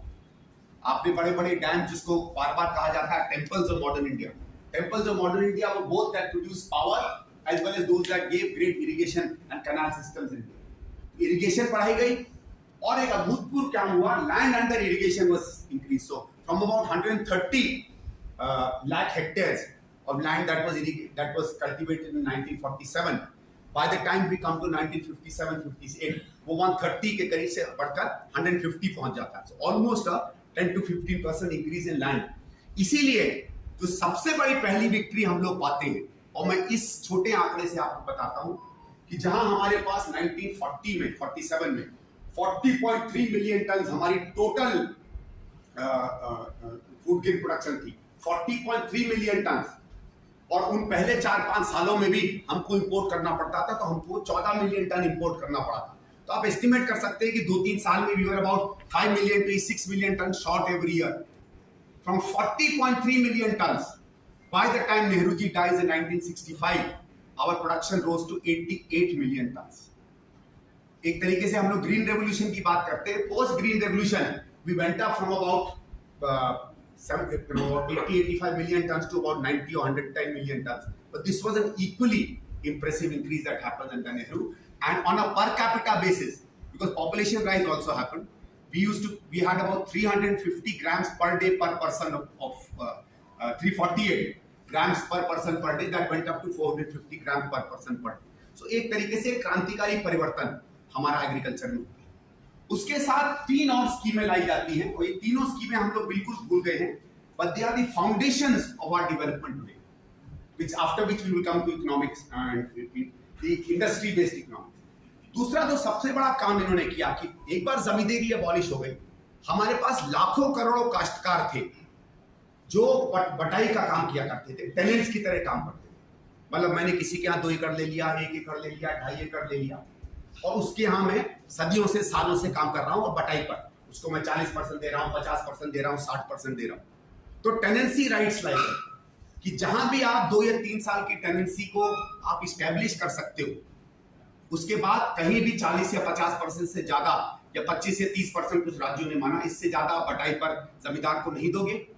दूसरा, कम से कम आपको परमानेंसी मिलेगी टेन्योर की, और टेनेंट्स को भी अब एग्रीकल्चर क्रेडिट मिल सकता है जो पहले केवल जमींदारों को मिला करता था। तो ये 2-3 ऐसी चीजें थी जिससे लोगों का पर्सनल, आप समझ लीजिए स्मॉल शॉपकीपर। एक हूं कि मैंने किसी की घर किराए लेकर अपनी दुकान चला रहा हूं, दूसरा मुझे उस दुकान पर अधिकार मिल जाता है, तो उसकी साज सज्जा में उसको करता हूं, उसमें 2 कमरे और लाके रखता हूं, बाहर लाइट अच्छी से लगाता हूं, सामने साफ करने लगता हूं, मेरी दुकान बढ़ती चली जाती है। एक जो पर्सनल स्टेक आता है इन्वेस्टमेंट का, प्रोडक्टिविटी का, तो एक तरीके से ऑल थ्रू एग्रीकल्चर आप लोग इंटरेस्टिंगली देखिएगा, I am purposely using this word, actually Nehru work through purely capitalist principles, and he brought capitalism into Indian agriculture, which was not really suitable. Before that, we had feudal modes of production, and he went towards feudal mode of production to capitalist mode of production in agriculture. फिर एक अद्भुत कार्यक्रम नेहरू जी ने किया। उस समय हमारी पूरी जो प्रशासनिक व्यवस्था थी ना, वो केवल पैसा इकट्ठा करने की थी, रेवेन्यू और लॉ एंड ऑर्डर, और कुछ नहीं था। या तो हमारे पास तहसीलदार थे, आप लोगों ने सब तहसीलदार पटवारी सुने होंगे नाम, हमारे पास तहसीलदार होते थे, यहाँ पटवारी है क्या है आपके महाराष्ट्र? तलाटी है, ठीक है। मतलब आपको अगर अपने घर का सर्टिफिकेट भी चाहिए तो आपकी जेब में अगर पैसा नहीं है तो आप प्रूव नहीं कर सकते। ये पावर है हिंदुस्तान में रेवेन्यू एडमिनिस्ट्रेशन। तो या तो रेवेन्यू एडमिनिस्ट्रेशन थी हमारे पास या पुलिस एडमिनिस्ट्रेशन, फॉरेस्ट की पुलिस या रेवेन्यू एरिया की police. Nehru established what is called the development bureaucracy. इन्होंने क्या किया, एक नया प्रोग्राम निकाला called the community development program. और उस समय हमारे पास पैसा ज्यादा नहीं था। Total budget of India in 1948, you know what was the size of the Indian Union government budget in 1948? 350 crores total. आजकल तो बड़ी बड़ी टैक्स की रेट में मिल जाता है 350 करोड़, पूरा हिंदुस्तान सिमट जाता है आज एक टैक्स की रेट में। 350 crores was the total budget that we had at that point of time, and our GDP of course was not particularly, and that is because 1901 से 1947 के बीच में our annual GDP growth rate was 0.8%, and our per capita income, there are 2 or 3 estimates from Madison and Subramaniam and others. In fact, Western estimates say that our per capita levels actually went down annually by -0.2%, and some people say it went up by 0.2%, almost stagnating in this period. So our GDP was hardly growing, 0.7, 0.8% per annum. Our per capita incomes were actually declining. And in fact, one thing in which India is a world champion, that is in producing children, our population growth rates were actually also vying that of the West. We only grew at 0.8% per annum between 1901 and 1947 because of poverty, because of destitution, because of illness, because of huge famines. It was not that we were producing any less number of children. Our birth rates at that time were also 41 per thousand, which went up a little later to 43. Thankfully, they are reducing now. This was the condition of India at that point of time, and this was the kind of budget that we had. And remember, जब हम आए थे 1947-48 में, सबसे पहले कौन से 2 revenues हमने हटाए? सॉल्ट टैक्स और land revenue, and both constituted almost 25 to 30% of the revenue that the British used to take. देखकर हमने पूरा अपना टैक्स रेट सडनली घटा दिया। दूसरा एक इंटरेस्टिंग पार्ट है जो बहुत लोग इस बात को भी नहीं जानते, हमारा डिफेंस एक्सपेंडिचर बहुत हाई था। In fact I will urge all of you, आजकल डॉक्टर अंबेडकर की बहुत बात होती है, doctor Ambedkar resigned from the government in 1948. In his long resignation speech, he is critical of India's Kashmir policy, and he states that we are unnecessarily involved in Kashmir. Kashmir, we should get into an amicable settlement with Pakistan. The Muslim majority area should go to Pakistan. We should control Poonch, the areas below Jammu and all, and get out of this mess because it is costing India a hell of a lot. And one of the statements he makes in opposition to the government is that we are spending 180 crores out of our 350 crores budget on defense. Our expenditure to defense all through the 1930s and 40s was 45 to 55% of India's budget. Today we are about 6, 7, 8% of India's budget and find it very difficult to find money to buy armaments and equipment. That time we were spending nearly 45 to 50%. And the reason for this was that Indian budgets were funding British imperialist expansionist policies world over. Our soldiers were being employed. Just before World War II, World War II breaks in 1938. World War II के पहले हिंदुस्तान की पूरी सेना का size था 5 लाख लोग, 5 लाख। जब हमारी वर्ल्ड वॉर 2 खत्म होती है तो can you imagine the size of the Indian army? 28 lakhs. Today हम 11 लाख पर हैं और हमको मुश्किल पड़ रही है एक्सपेंडिचर की। Indian army was 28 lakhs. When the partition takes place, we lose 40% or 43% of that army, because the army was divided on communal lines, and there were 43% Muslims, 67% Sikhs, Hindus, and Christians. So we got 57% of the armed forces, and Pakistan got 43% of the armed forces, which is one of the reasons they've always had a problem in handling their army. But this was the extent. So I'm saying the money available in 47-48 was scarcely any little. So we came up with something called the Community Development Program. Entire India was divided into Vikas Khand or blocks. आज आप लोग सुनते होंगे block panchayat, BDO का नाम सबने सुना, block development officer. ऐसा कुछ नहीं था। Nehru ji established what is called the block development officers, and in every village in India We had about 6 lakh or 6,80,000 villages or so at that point of time. Over the next 5 or 6 years, 6 lakh village level workers were recruited in this country, which was called Gram Sevaks or Gram Sahayaks. That cadre is not there anymore. And the system was that government will place one agent in every village, and in the office of the BDO हमारे पास agriculture expert होगा, हमारे पास education officer होगा, हमारे पास health officer होगा, हमारे पास industries का officer जाके बैठेगा बीडीओ के दफ्तर में, and through the village level workers they will both become transmitters of government's programs to the rural population and sort out their problems whenever these problems take place. So massive expansion of the Indian bureaucracy takes place, and for the first time this bureaucracy, which was only used to ruling and controlling this country, actually came into the service of mankind. In a sense, what is called the development bureaucracy was established in this country. That was this community development program. और community development program के अंदर ये था कि लोग आएंगे, लोग मिलेंगे, अपनी तरफ से डिमांड करेंगे, सरकार थोड़ा बहुत उसमें पैसा डालेगी. अनफॉर्चुनेटली बिकॉज हमारे पास बहुत पैसा नहीं था, कम्युनिटी डेवलपमेंट प्रोग्राम उस तरीके से टेक ऑफ नहीं कर पाया. लेकिन उसमें ये था, जो पहली स्टरीज थी of Indian democracy and participating of people in development, तो कम्युनिटी डेवलपमेंट प्रोग्राम से हुआ. क्योंकि पंडित नेहरू का ये कहना था कि अभी तक हमारे लोग जो हैं, they are passive recipients of development. कभी डेवलपमेंट में किसी का योगदान नहीं रहा. आप लोग अपने अपने कॉलोनीज में जैसे जब रहते हो, सड़क कैसे बन जाए नहीं बन जाए, क्या तो आपका विधायक तय करता है या आपका कॉर्पोरेटर तय करता है. लेकिन समझ लीजिए आपके मोहल्ले में आपसे पूछा जाने लगे. That was the idea of the community development program, that people will decide what to do, of course to your scale. And you cannot decide कि वर्ली सी लिंक बनाया जाएगा. आप अपनी कॉलोनी की बात करिए, दुनिया भर की मत नेतागिरी करिए, आप अपने उसमें स्थापित रहिए. This was all the उसके साथ साथ a whole extension of cooperatives was started.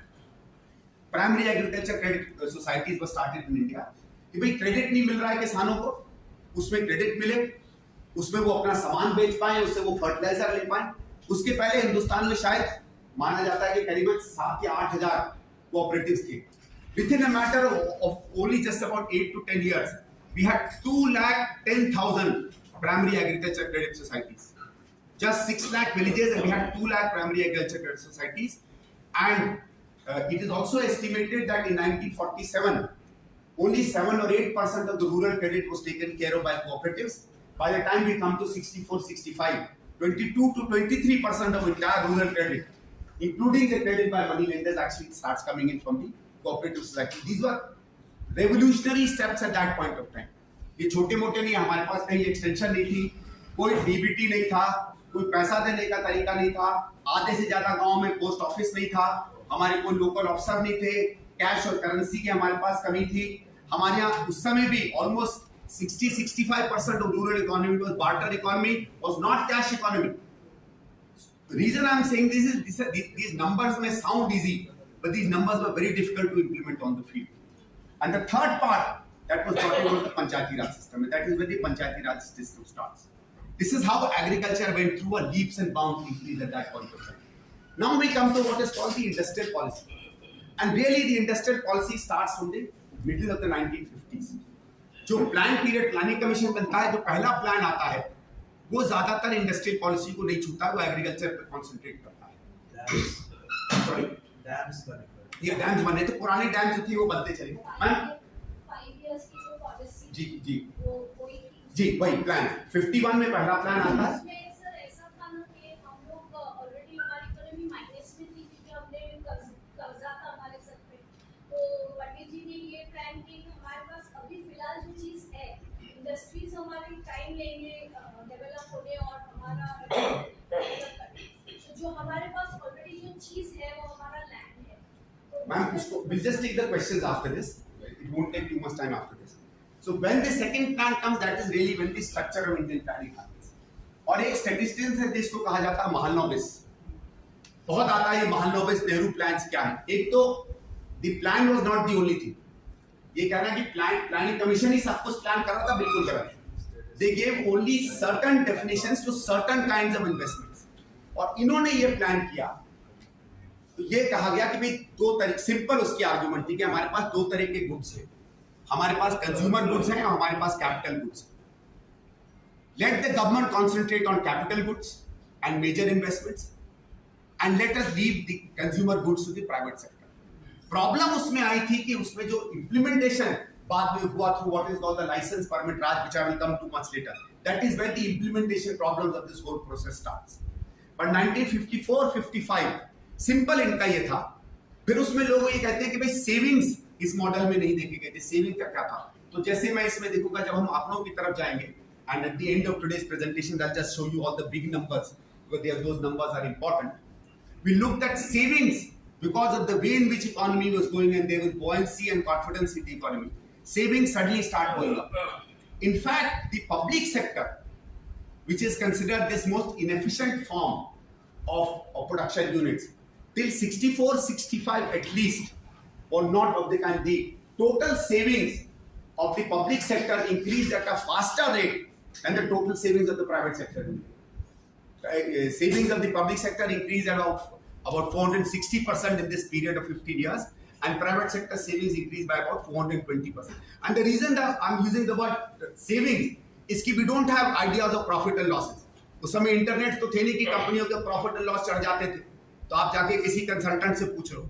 इसलिए in the absence of data on profits and losses, one of the reasons why some of the public sector units were also encouraging or needed what is called budgetary support was that consciously government always kept public sector prices under control. So inflation was a very major issue, and right through the 1950s, 56, 57 में एक क्यों आया था, mainly because of the Suez Canal crisis, and that's a very interesting crisis that I'm just going to talk to you about. Our inflation rates normally remained in the level of anything between 4 to 6 to 6.5% all through. That is how the first industrial policy comes. Then comes the second industrial policy of 1956. 1956 policy also talks about nationalization, but does not get into nationalization. In fact, interestingly, let me tell out what were the only industries that were nationalized under Jawaharlal Nehru. The first industry, which actually not the first industry, but the first big unit that is nationalized is the Reserve Bank of India. Reserve Bank of India was owned by the British government and private individuals. Because it was a central bank, there was an overall idea world over the central banks need to be nationalized, and the RBI gets nationalized I think in 1948 or 49. In fact, United Kingdom, Denmark, France, Netherlands, many nations also in the next 4 or 5 years nationalized their central banks. The second thing that was centralized was electricity distribution companies.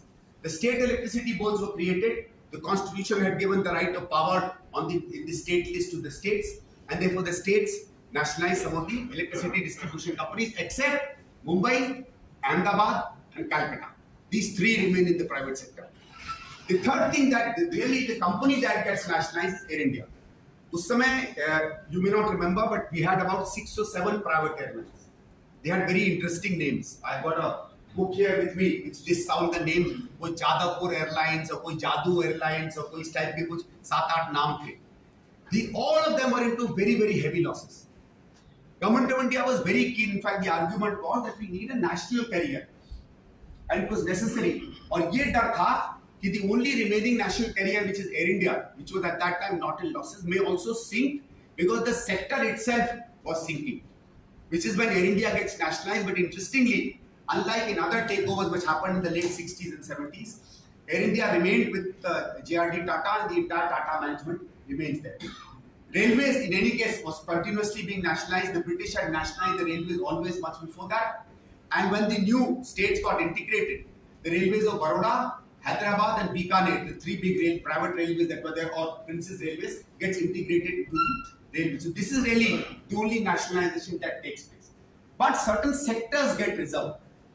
Okay, and that is how the whole planning for this sector starts. The other thing that happens in the field of agriculture, which is what happens in the 1960s, is that by the time we come to 1960s, okay, our agriculture, we find that the growth rates seem to be stagnating again.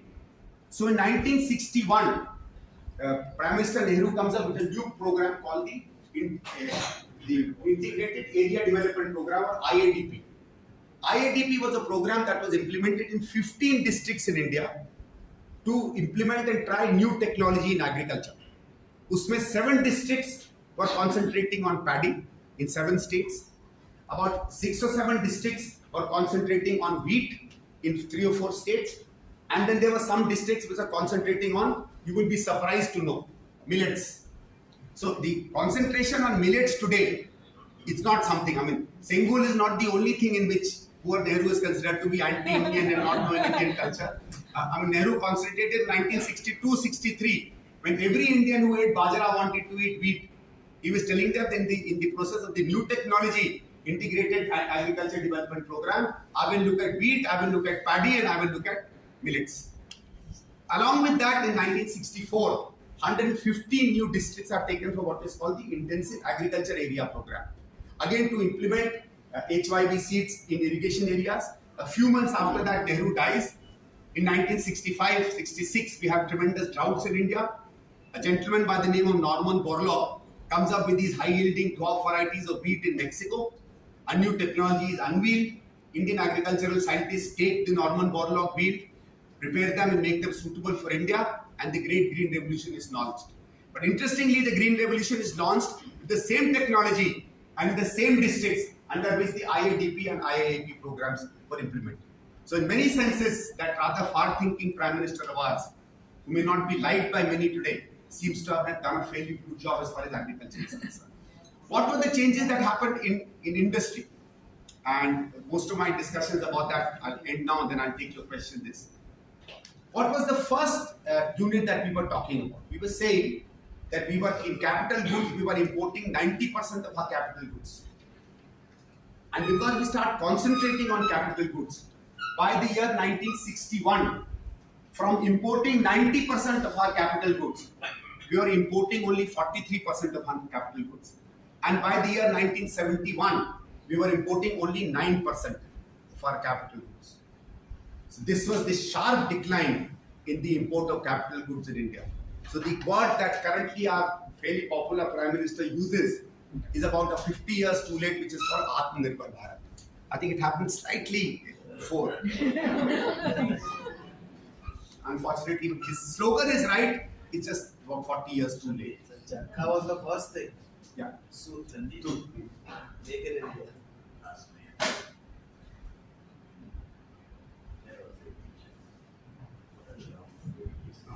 I'm coming to that.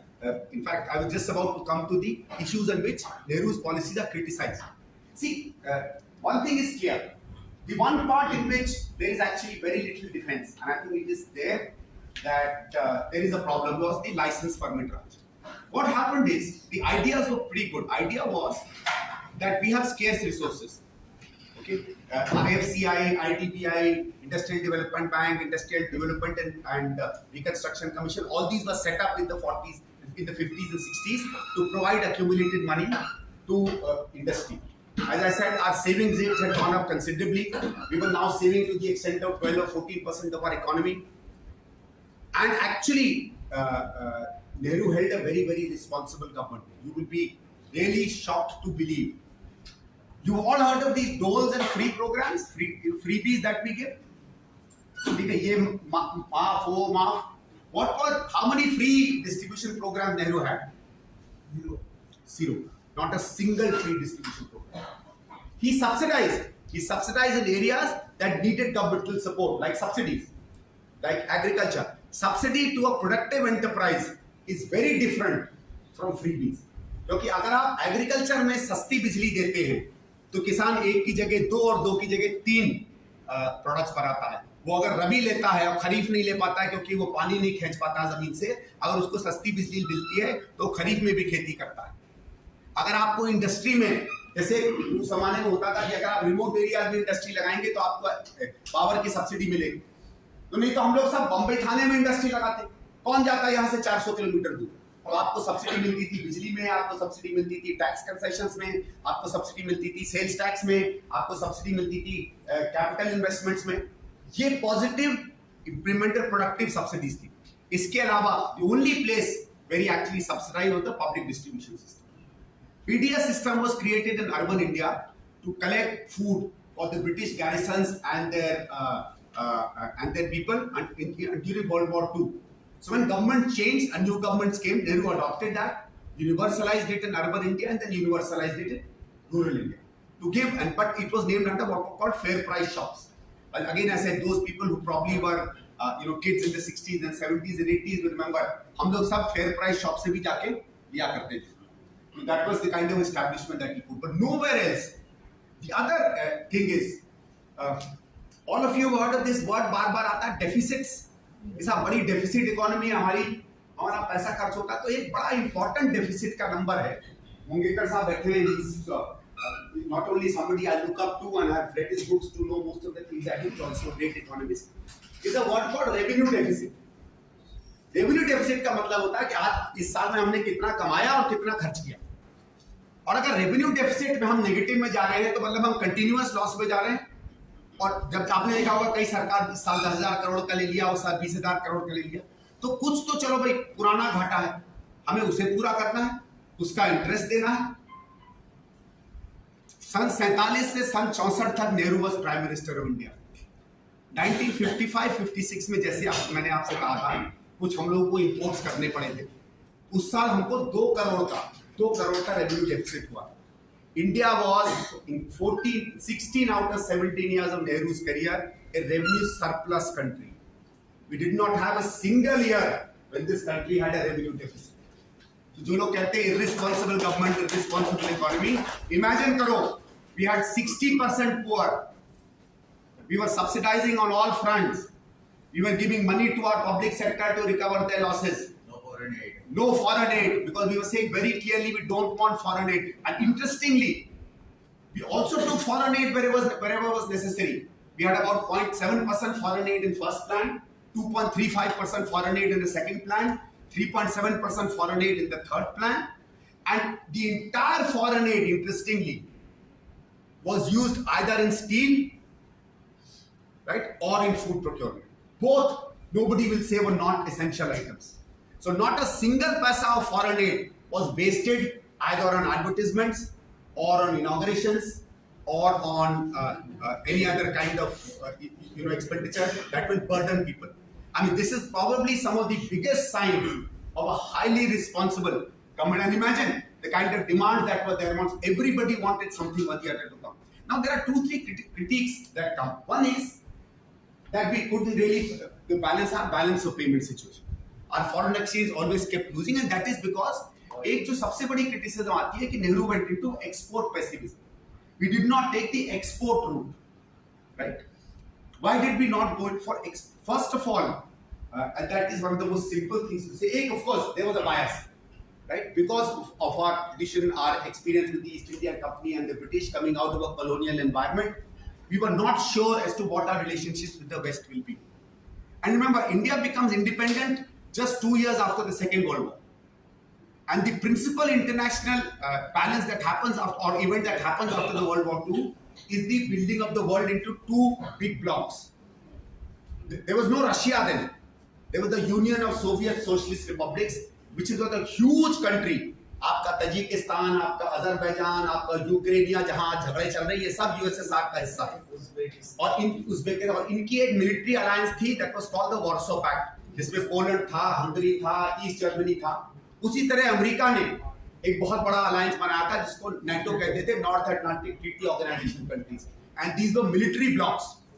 And in both these big blocs it was very clear कि आप या तो हमारे आधिपत्य में आओ या हमारे जूनियर पार्टनर बनो. जो एक बहुत बड़ा स्टेटमेंट अमेरिकन प्रेसिडेंट ने दिया था, you are either with us or you are with the enemy.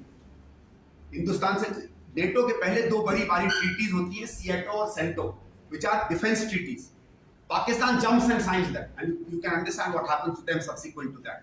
One of the reasons why we are not a Pakistan today is that we did not sign those treaties, and we did not open up our economy to kind of almost wartime interests of America the way Pakistan did. It's a very signal thing.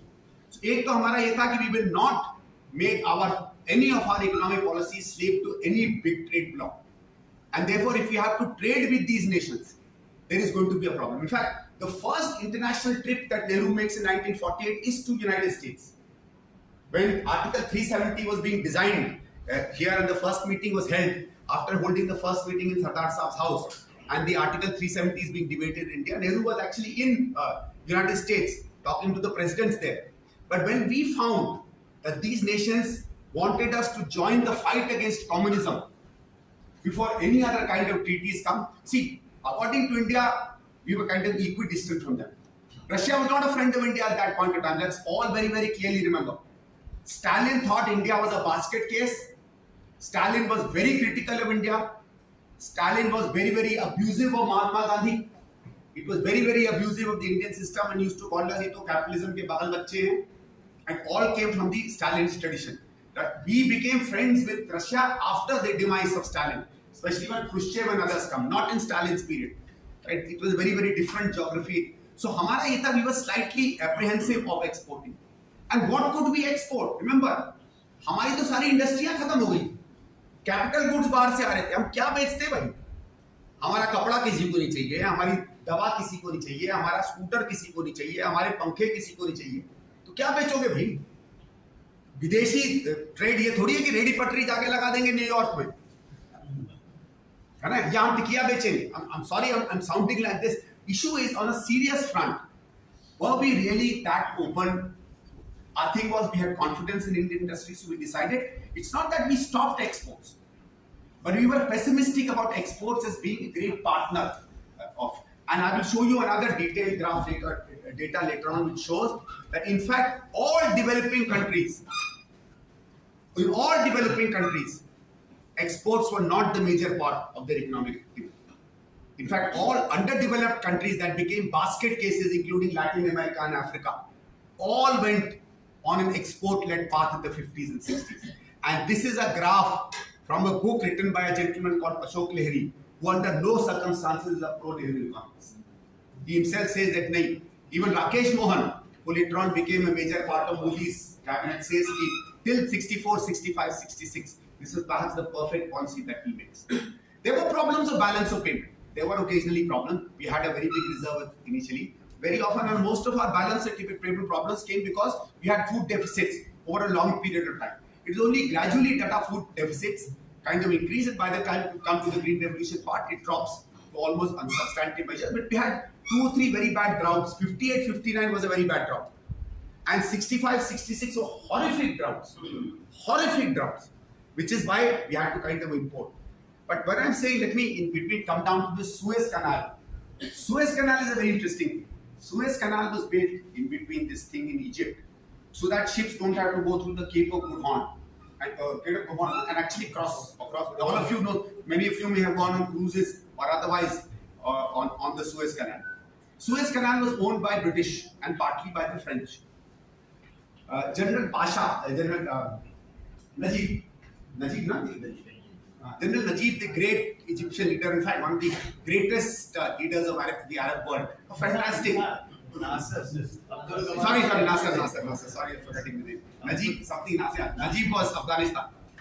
When he takes over Suez Canal, he actually nationalizes the Suez Canal and says, British, hato, this belongs to.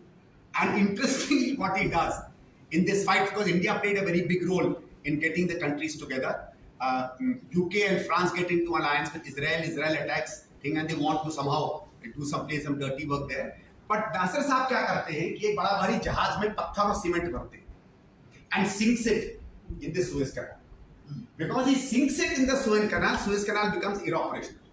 मरते हमें because we were linked to the pound first of all. Because of this problem with the British, and now British had to take oil from here, British pound rates become unstable. Because British pound rates become unstable, and by that time our dependence on Britain was still about 40-45% of our exports. That hits India very, very badly. So 56, 57, as I'm saying, was a bit of a bad period that happens. But this export pessimism kind of is something that a lot of people criticize India on. But in the overall run of things, it is found that by the time we came into the 60s, middle of the 60s, that is really the time when India should have started opening. When people say that the decade that we missed, and unfortunately AIPC has only called me to talk till 64, so I won't venture into 65, 66 as to why are these reasons that the next period of reform and change, because 65, mind you, 65, 66 to 73, 74 politically is India's most interesting period. It's like a Bollywood blockbuster. You know, आप लोग binge watching करते हो ना, 66 to 74 was a binge watching of Indian politics. But we'll talk about that at a later stage. Perhaps that is why we missed out that decade of change in policy.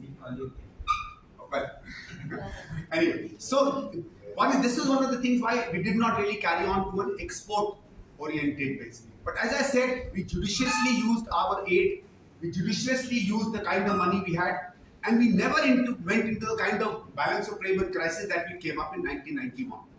Now, the other great criticism, and there's a lot of importance to this criticism, and Bhagwati and others also say that we were very, very pessimistic and we did not encourage working in many of the consumable goods, especially food and textiles. And it is clear that if we had actually invested more in textiles and opened up some of these sectors much more to the private sector, and I think those are valid arguments. In the understanding of what areas needs to be preserved, okay, I think the government of India, and in that sense the Prime Minister or whether other people of the economy were pessimistic, or I would say lack of confidence in letting the private sector enter into some of the consumer goods industries. Now the other thing is that this could have actually equally happened in 62, 63, 64, 65.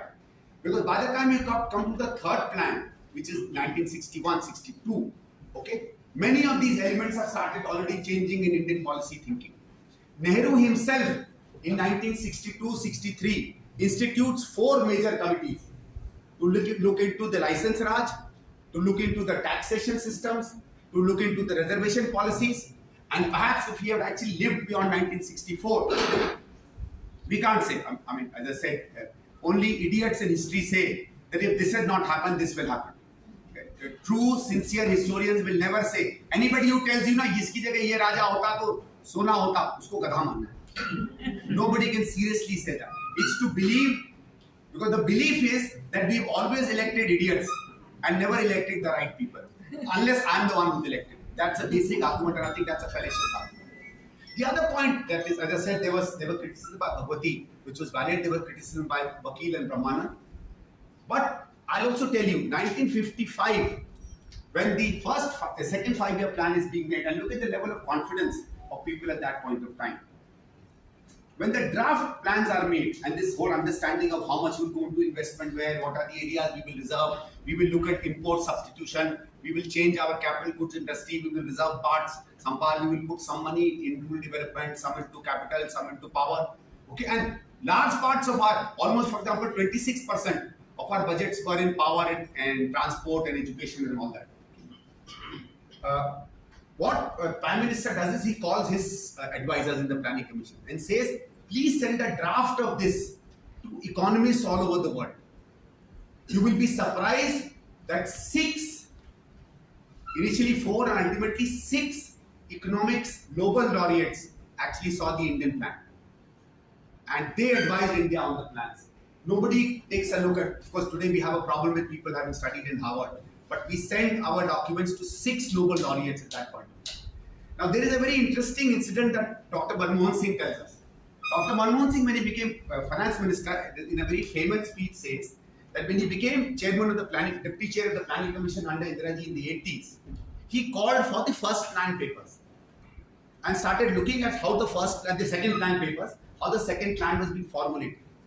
And interestingly, he saw notings by Pandit Jawaharlal Nehru, in which Pandit Jawaharlal Nehru on the side of the paper writes that please send this document to all the leading economists in the world. Then a second document comes in which bureaucrats actually send this to all the left of center or the left leaning or the pro-planning economists in the world. Usme 4-6 ke naam aate. Nehru gets that file and lambasts the professors and says कि तुम्हारा दिमाग खराब हो गया, ये तो obviously हाँ कहेंगे. Send it to those who don't agree with me. And Milton Friedman, one of the biggest pro-market oriented economists, globalization, and in fact the chair of the Chicago School, was actually sent this document, and he commented on this document, and he liked it to such an extent that 6 or 7 years later he actually comes back to India in 61, 62 to take a look. It's interesting how sometimes things are distorted. And for example, if you will read Ashok Lahiri's book, which is kind of anti-Nehru book, he says that Walter Friedman was worried about what was happening in India, and therefore was sent to find out ki kya kala plan, and not understanding that Friedman was one of the people Prime Minister directly consulted in the construction of the plan. Issue is not that you listen to everybody. Issue is you agree to everybody. Issue is that you listen to everybody. You get your ideas, and your ideas are not what you used to be. So there is a book that Nehru writes in 1932 called Wither India. It's a socialist document. To the kind of plan he brings up in 48, 49 is a world of difference. So it's an evidence of a man who did not have an ego. It's an evidence of a man who writes something in the discovery of India and then lands up implementing something very different because he understands that the very famous statement that he makes to Gandhiji and Gandhiji makes to him in the formation of the new cabinet. It's an outstanding statement. See, what had happened is they had prepared a cabinet purely of members of the Indian National Congress. So when Sardar Patel and Nehru took this document to Gandhiji, right? Now, whether Gandhiji made this statement or Nehru makes this statement, that is not known. But obviously it was made by one of these two Congress leaders. And the statement was that independence has come to India, not to the Congress. So the first cabinet will have members from all Indian political parties. And I think the most outstanding statement that any Indian politician could make, after which Shama Prasad Mukherjee, Shanmugam Chetty, these kind of people come. Ambedkar, some of those people like Ambedkar or Chettiar were people who hated the Congress. And imagine, you sit with people who have abused you all your life and you work for 3 or 4 years of independence. But I suppose that is why we call them statesmen and not just leaders. The other criticism that, one was export pessimism, Import substitution. yeah. The other was that why did we go only for import substitution, right? Why did we not go for other forms of investment? And the issue here is that we realize that if we are, see, the idea behind the plan was that capital goods has one very big advantage. That if you invest in capital goods, they have a multiplier effect. Capital goods produce further capital goods, which produce consumer goods. If you only produce consumer goods, they end there, right? Samosa banaya, samosa khali. That's the end of the samosa. Maximum is it will come out in some form, go into organic farming, and people in South Bombay may eat it. Apart from that, I'm sorry, there's no other very great economic use to that. But in capital goods, that means if I'm making wheat, if I'm putting into a tractor, right? If I'm making steel, steel makes a tractor tills that land, wheat comes out and again goes into samosa. So it works, makes steel, it makes a plant that makes tractor and also ultimately makes a samosa. Second thing was, which practice did not bring out, but it did make to some extent, is that over a long period of time, as the economy will expand, as demand will come, as more and more people will have money on their hands, capital goods industries will become more efficient. Because the same amount of money invested is producing X amount today, will be producing X square or X 2X or 3X or 4X amount in the coming periods of time. Okay, now problem in this whole game which I said was this protection issue. Protection came both because the Indian business industry wanted protection, as well as we were wary of international goods coming in. So protection itself was not a problem. See, a lot of people say that, for example, Bhagwati makes one important thing that in the intermediate goods, we could have got international technology. Fair enough. Maybe in some areas we probably could have, because we did start opening up in 56. In fact, the first opening up does not happen in 91. It happens in 55, 56. When we open up the economy more for importing consumer goods. Okay. What the idea was that, okay, if we actually bring in too much from outside, are our industries really stable? Because one thing India was very clear, to which all the business houses were very clear. They didn't have too much of a problem on exports, but no multinational corporations. Everybody talks about MNCs today. Every businessman was clear that there were no multinational corporations to be invited back into India at that point of time. And that was a clear no-no. There were some very, very clear no-nos at that point of time, and this was one of those very, very clear no-nos. So the whole thing becomes that, as he said, is it only import substitution? Now, maybe, but again the thing is, did we only go in for import substitution? No. You will probably come to know in the period between 1951 to 1964, when I said our international dependence goes down, And from importing 90% goods, we always come to importing only 9% of capital goods by 1971. In this period, our consumer goods industry increases by 70%.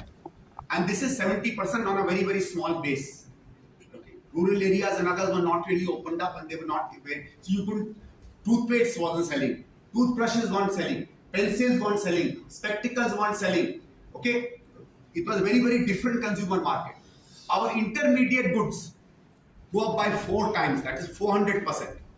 And our capital goods manufacture goes up by 10 times, that is 1000%. So that was the almost remarkable change that happens in the kind of industrial licensing system.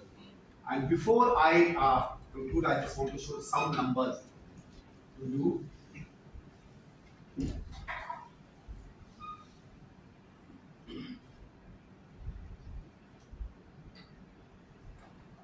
See, this is one of the ideas of the manner in which our investments go up. Substantial increase in various savings happen, all of them in the range of 400 to 450% in the manner in which our savings kind of go over that period of time.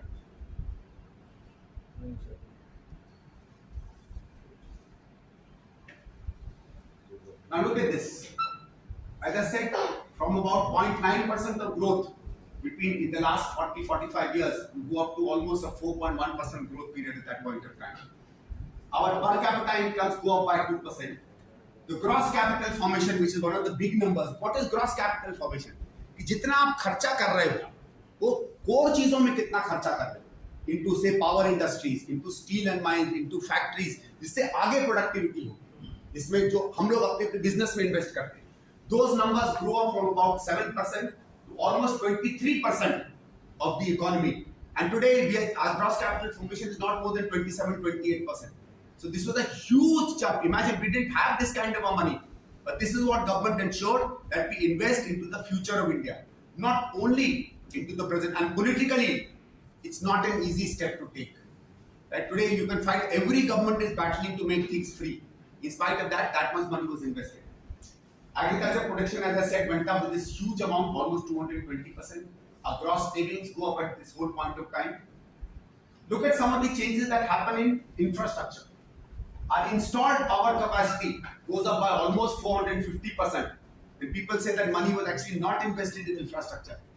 We were producing just about 2.3 million kilowatts in about 1951, and by 1961 we were producing over 10.2 million kilowatts of energy. Towns and villages electrified goes up from about 3,700 or 37,000 was the total number to over 5,20,000.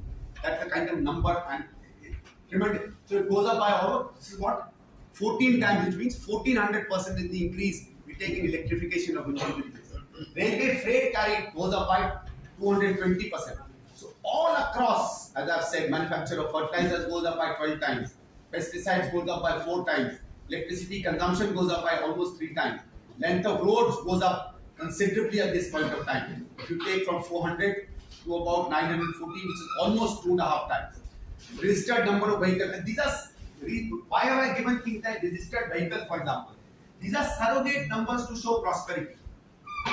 If number of buses are increasing, and number of goods transport is increasing from 82 to 343,000. Why are goods required? Why are trucks required? Trucks are required, that means trade is proliferating. People want to buy goods from one place to another. So these are indirect numbers to show the dynamism that happens in the Indian economy. And there are some other numbers that I wanted to, this is an important graph I want to leave before I end. First listen to what I'm saying and then look at this graph. Okay. See, you must have heard of this word called the Hindu rate of growth. And it is said that our rates of growth have been abysmally small. We just, even in Nehru's period, it was only 4.1%. Why are we not growing at 6%, 7%? Look at Korea, look at Japan. Japan between 1945 to 1980 grew at 8.6% per annum. And it all comes from K.N. Raj's book, who talks about the Hindi rate of growth. But K.N. Raj made one very, very outstanding and important remark. What K.N. Raj said is that you compare countries depending on their period of development. So when Indian government starts on the industrial revolution, that is where you compare the Indian government. For example, industrial revolution starts in Japan in 1880. It starts in United Kingdom and France and USA in the beginning of the 19th century, that is in the 1800s. UK in 1940 is not comparable to India in 1940. Japan in 1960 is not comparable to India in 1960. Okay, and before I get into this number, let me give you one very, very important point. In the entire history of the world, see, industrial revolution comes from two parts. One is transformation of the economy towards industrialization. And second, what is called primitive accumulation of wealth, that is collecting money from people and handing it over to the industries. No country in the world except India has undertaken an industrial revolution with democracy. No country in the world. Only India.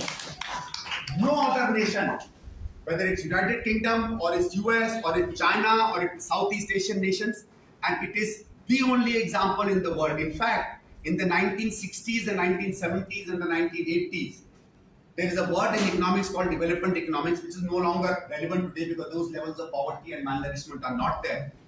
But India's case, in fact, Indian examples formed development theory in the world in the 60s and 70s and the 80s. This is the only nation in the world, and we did not have the option that other nations had. See, Japan undergoes land reforms, not by an elected Japanese government. When there is American occupation of Japan, General Douglas MacArthur forcibly does land reforms in Japan. China, it was done at the point of a gun. In fact, China, when it went through its first reforms in the 1950s and 60s, there are today reports that have come out that over 30 to 40 million people actually were killed in China in the reforms that took place in that country. Thank God we are not 8 or 10% growing China. I may not have been here because my father or grandfather may have been killed. Half of us may not have been here. It's easy for those who survived. It was a hell for those who either did not survive or part of what happened in China. What happened in most of the other Latin American nations? What happened in most of the European nations? Everywhere, their governments or their kingdoms forcibly accumulated on the back of the peasants and the trade unions, collected money, turned them into surplus and industrialized conditions. We are the only nation in the world that industrialized with full civil liberties, with a universal suffrage, with full rights to trade unions, with no forcible surplus accumulation, right? And no banking system that gave differential treatment between one sector to other. No other nation in the world. I think it's not a small achievement. Now let me come to this number. You look at the rates, per capita growth rates of these so-called great industrialization nations in the period in which they went through industrial revolution. France 1%, UK 1.26%, USA 1.3%, 1930, 87 to 1930, again areas in which these countries grew. Remember, by the time you come to 1910, these are the great industrial powers of the world, right? France is growing at only 1.45% per capita, UK at 1.01, USA at 1.8, Japan at 1.5. And what is the Indian growth rate? When we per capita growth rate in Nehru's period, 1.89. So I'm saying if you compare this with these growth rates, you can understand and imagine our population growth rates were 2% per annum. Their population growth rates even at that period never exceeded 1.5% per annum. These are symbols of the real. Sorry? Population 2.5% approximately. Now, so this in fact is the real. When people say that these countries are growing at very, very high rates, and we cannot compare ourselves to Singapore or Hong Kong. And I always say, if to all of you Bombay people, if in 1947 we had separated you and turned you into a complete authority by yourself, Bombay had the guts and the capacity to have become a Hong Kong or a Singapore. But Bombay is part of India. It's our financial capital. It's not a capital by itself. So Singapore, attach Singapore and Hong Kong to China, and then see if they had become the kind of nations that we could have become. Bombay had that capacity, Calcutta had that capacity. But as an independent nation, we didn't have these kind of capacities with us.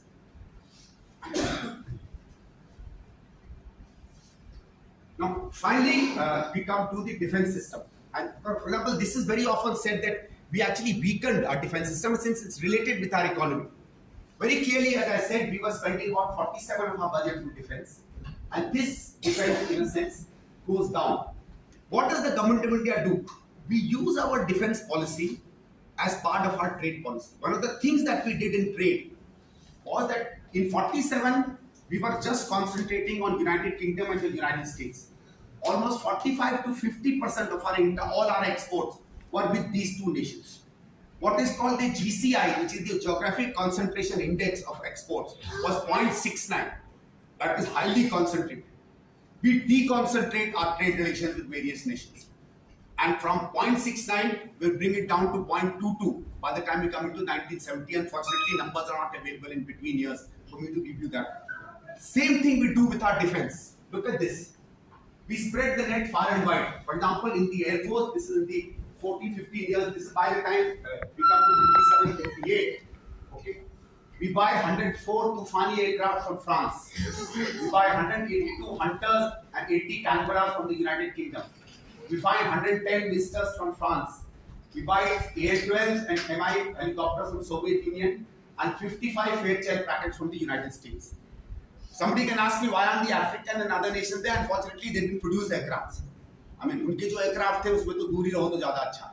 So this is the kind of diversification India starts with, and this is also to show you. Many people say that actually Nehru ignored defense. He did not. I think we bought more aircraft in this period. We bought how many Rafales? 40. 36. I think we have got 200 aircraft हमने ये खरीद लिया. And these are the Rafales of that time. Because as technology changes, this is the kind of Rafales. Look at this. We buy about 230 Vampire aircraft from the United Kingdom. Similarly, we buy for the Navy and the Army. And the other thing is this indigenization process that we need to produce in India. And in fact, starts in 1944, 55, 56. The Nat interceptor aircraft from the UK, the transport aircraft from the United Kingdom, the Alouette helicopters from France, and the mixed interceptor from Soviet Union were all produced under license in India. The L-70 anti-aircraft guns, the Vijayantya tanks, the Shaktiman trucks, the Nissan 1 trucks, Jonga jeeps, Brand motors, recoilless guns from US, Sterling carbines from UK, wireless sets from different countries. I've just given this number because it's often spoken that we neglected our defense at that point in time. Actually, we did not. But remember, all these were international defense oriented. Right? And I'd leave you with this last number. When did India fly its first indigenously made aircraft? 1961. In the Kanpur Air Force Base, India produced its own single engine Pankhe wala Hawai Jahaz that took a flight, and our Prime Minister had gone to see that. So thank you very much, and if any questions.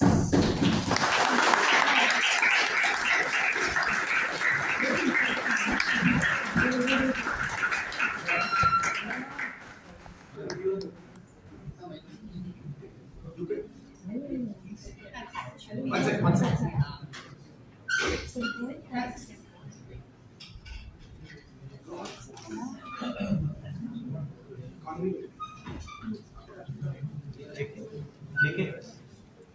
So back. Yeah, sir, it's very nice that I came here today. What you have given us is a mind-blowing explanation on the Nehru work. So earlier, whenever I have read about Nehru, it was always Nehru and Mahalanobis modeled together. I think you are a statistician, Prakash Tandon. You very briefly talked of Mr. Mahalanobis.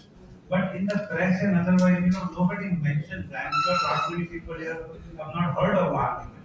But earlier it was always Nehruvian Mahalanobis model. So why have we forgotten? You have of course mentioned a bit. So can you throw more light? Because that was in 3 stages. That was, I think, the second planning commission 50-55. So it was in 3 stages, like it was 1/3 with the center, 1/3 with the state, and 1/3 was private enterprise. So you could give us more details around this if you can. I think we'll take 2 or 3 questions.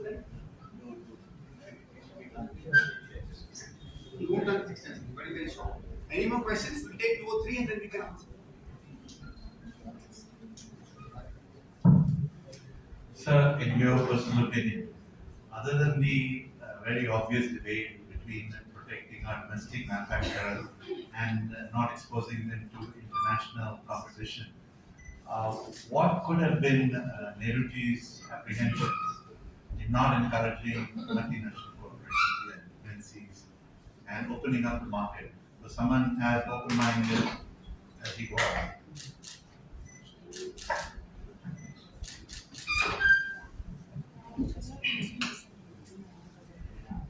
ये जो आपकी बात हुई थी video level का जो communication loop जो हमारे यहाँ क्रिएट हुआ था आज़ादी के जस्ट बाद, जिसमें पंचवर्षीय योजनाएं भी थी और अभी ऑन डेट मनरेगा है जो कि एक सेंटर से लेकर के जो बॉटम पीपल हैं उनको कनेक्ट करता है। बट हमारे यहाँ क्या है कि जो भी रिवाइवल टूल्स हुए, जो योजनाएं पंचवर्षीय योजनाएं हुई या मनरेगा हुआ, वो कहीं ना कहीं वो मिसयूटिलाइज ज़्यादा होता है। उसको कैसे कंट्रोल करेंगे हम लोग? बिकॉज उनका जो प्रॉपर यूटिलाइजेशन होता है उसको कैसे हम लोग स्ट्रेंथन करेंगे? Okay, we have three questions and then we can take some. First question is about the Mahalanobis. See, Mahalanobis was the chief principal advisor to the Planning Commission, and he built this. You see, the modeling that he did was, and I'll in very simple terms try and explain you that. His thing was that okay, these are the problems in the economy. This is where we are dependent on too many of imports. This is where we lag. These are the critical areas we need for growth. And remember, the idea at Nehru had said is that our biggest objective is the removal of poverty. And our thing is removal of poverty through industrialization and agriculture. These were the two areas that he had taken on. So what they did is they built a model to say which are the areas in which we need to increase production. So whether it's steel or it's aluminium or it's chemicals or it's fertilizers, all these were increased. Okay? One second.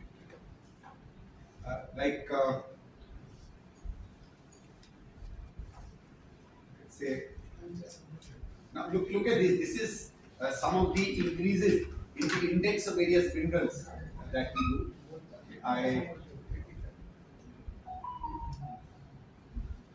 Now look at this. This is the fertilizer production in 1950-51, and it goes up here by the year 1965-66. These are only 2 years for which I found statistics for pesticides. So all these were planned, and it was an elegant model which said that okay, this is what we planned. These are the kind of outputs we are going to get. And the thing was, the situation will change as per the results of each of the 5-year plans, which is why it was decided that every 5-year plans, we will first have an approach paper. Approach paper meant that this is what our problems are based on what we are doing, what is it that we need to continue, what is it that we need to change, and what is it that we need to add on. Both in terms of opening up of the economy, who does what, and what are things that the economy wants to do. Which is what was called the Nehru Mahalanobis strategy. So Nehru kept this, because see, the thing was that Nehru, unlike many of his successors, believed that it was not him who understood everything, and he needed experts to plan for him. It was the role, you can say that is perhaps not the role of a leader, that's up to us to understand. His thing was the role of the leader is to give the direction to policymakers, to say, okay, this is what my broad objectives are, and these are my guideline principles. For example, the principle that he gave was very, very clear. We are a democracy. Okay? We have to respect trade unions. We have to take away zamindari. We cannot be totally export dependent. We have to be very clear. We cannot go into either the American or the Russian brackets. Some of these were the givens that a policy maker does. Between that, you do all the organization. So, like some of the things that are planned in 55, 56, which nobody talks. After all, where did the fertilizer come from? Where did the tractors come from? Where did the equipment for irrigation come from? Where did the cement for the roads come from? Where did the steel for the buses come from, which went up almost 3 to 4 times? So the idea was that this is what the economy requires. You can fault it on the fact that were these plans comprehensive enough? But the idea was that the government was also very, very clear, which is what we don't get right now, is that we don't plan everything. We only plan in the areas where we believe government intervention is required. It is very, very, it's not that we plan everything. See, it's like, when you go to a doctor, right, or a set of doctors, it's certain things they prescribe you, but it's not everything that every doctor can do. I think that was the important part. So Mahalanobis plays a very, very great role. And it changes. By the time we come to the third plan, some of our things are changing. Mahalanobis is in fact part of a committee to look into the fact as to where is it that the failures of the plan have taken place. Right? When people said that the plans fail, obviously there are parts of the plan that will fail. वो तो या तो भाई राम राज्य में होगा, Third front plain because first we had the 62 war. And again 65. And then 65 war, and after 62 we suddenly went into defense production. And as I said, 65, 66, suddenly you find that there's massive drought. Nehru dies, Lal Bahadur Shastri comes. Lal Bahadur Shastri was a great leader, but was completely clueless about economics. Completely clueless. In fact, he just didn't know in the first few months. And then what does even Lal Bahadur Ji do? He creates something called the Prime Minister's office. Remember the confidence of Nehru. Nehru had no Prime Minister's office. He had no secretariat of his own. His ministers did everything because he believed in. That was truly a cabinet. Shastri creates a PMO, and L.K. Jha, the great economist, is brought in to become the first secretary to the Prime Minister. Unfortunately, he also gets embroiled because he comes on 27th, in May, June, he becomes the Prime Minister. In September, Pakistan attacks the areas in Kutch. And then, of course, the battle takes place. So, second question is, why were they so protectionist? I think the whole thing was that there was a deep sense of confidence and an indebtedness to Indian business industry also. So, we realized that there were some multinational corporations, and Nehru did not take them out. Okay, Industrial Policy Resolution of 1949 promises to all multinational corporations that they will not be nationalized, and that happened right through 1964. What existed in India was not taken away. Okay, like your cigarette producer ITC, what are they called? What was the Godfrey Phillips. Godfrey Phillips, Britannia biscuits. All these continue.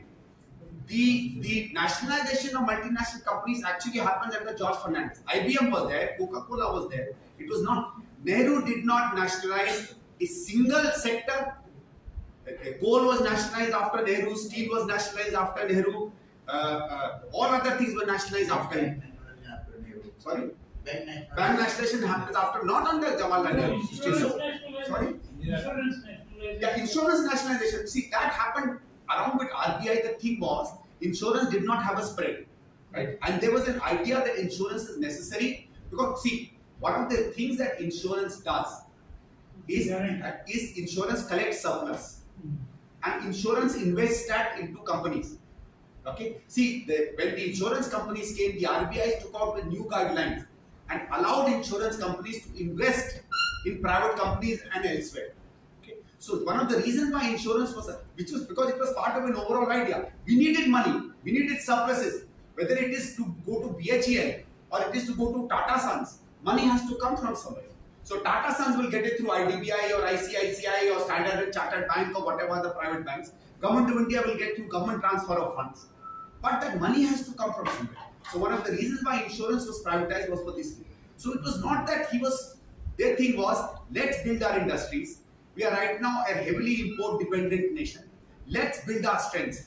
And continuously the planners said that these are not permanent policies.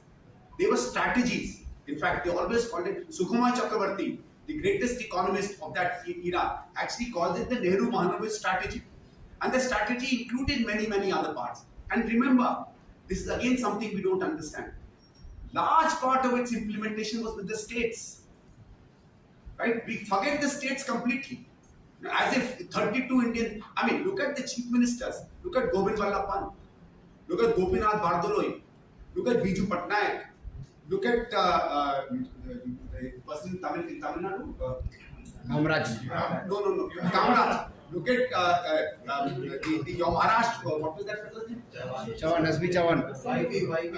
SB Chavan. YB Chavan. These leaders, look at Morarji Desai. These are not leaders who would listen to Nehru. If you read, I will urge everybody, there is a book on Nehru's letters to chief ministers. Every month he used to write about policy priorities to chief ministers and urge them, not direct them. He said, these are the problems, these are my offered solutions, you do what you want. Okay? In fact, he's blamed about education. People say that in primary education, Nehru went. That's not the case. He continuously wrote to people about education. And what people don't understand is in 1947, our enrollment rates in school were 42%. By the time Nehru dies in 1965, our school enrollment rates of elementary education had gone up to 84%. Problem was that in secondary education, we went up only from 11% to about 40%. And entire school education is in the state list. He was not the kind of prime minister that Indira Gandhi or Narendra Modi and others are. The third question is, Leakages. yeah, leakages. See, in any till Nehru's period, okay, many of these programs were actually programs in which there was public participation, okay, and large projects were being built, okay, and money was coming in through people's enterprises, so community development program or panchayati raj system or cooperatives. So when things come through people's own institutions, okay, there's a far greater level of scrutiny. No, it's like suppose you form a say mahilas, say 20 women form a little group of their own and do your savings, and to which government contributes some money. The level of accountability and what you do amongst yourselves is much more transparent. What happened subsequently, this is actually what happened from the 60s and 70s. The strategy for rural development or anti-poverty actually changed. And they said that from community development or infrastructure, we will start looking at the very poor directly. See, the idea was that there are certain amounts of poor in India in which whatever may happen in the economy, they will never become good. That is called the destitutes, right? Which were called the chronic poor. एक शब्द था chronic poor or destitutes. कुछ भी करो, it's like suppose I don't have my legs. कितनी भी अच्छी आप सीढ़ी बना लो, मैं नहीं चढ़ सकता जब तक कोई मुझे मदद नहीं करे. Think about it, they have to be picked by the jock straps and taken up. तो डायरेक्ट बेनिफिट के प्रोग्राम्स आने लगे, इन विच डायरेक्ट मनी उनके पास जाने लगा. तो जब डायरेक्ट मनी जाने लगा, देखो ब्यूरोक्रेसी जिस तरीके की है, जैसी है वैसी है, and politicians at the local levels, they got into it. So bureaucracy got into it, politicians got into it, and there was a constant battle. Except me, huh? Then what about you? So that was the whole thing. So there were leakages in the program. Please remember, leakages are also exaggerated. Actually, damage came when Rajiv Gandhi ji made a speech and said that for every 100 rupee I sent only, he did not mean 7 rupee reaches.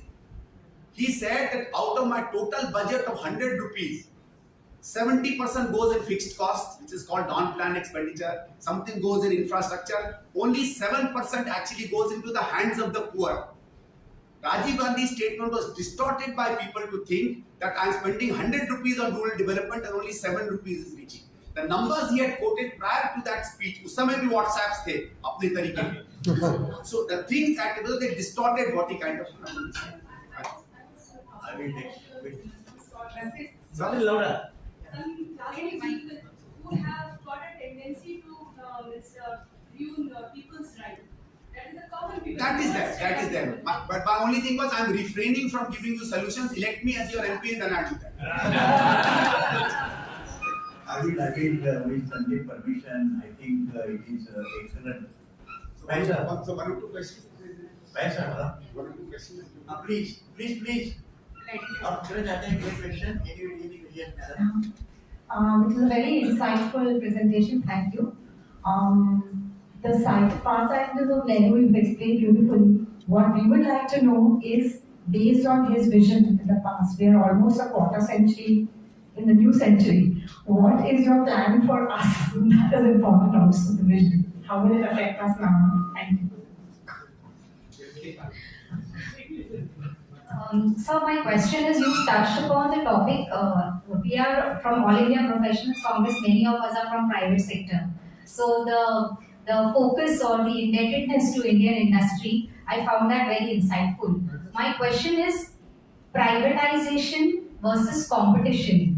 One of the let's say Economic Times says that Modi government is creating national champions, Adanis and Ambanis.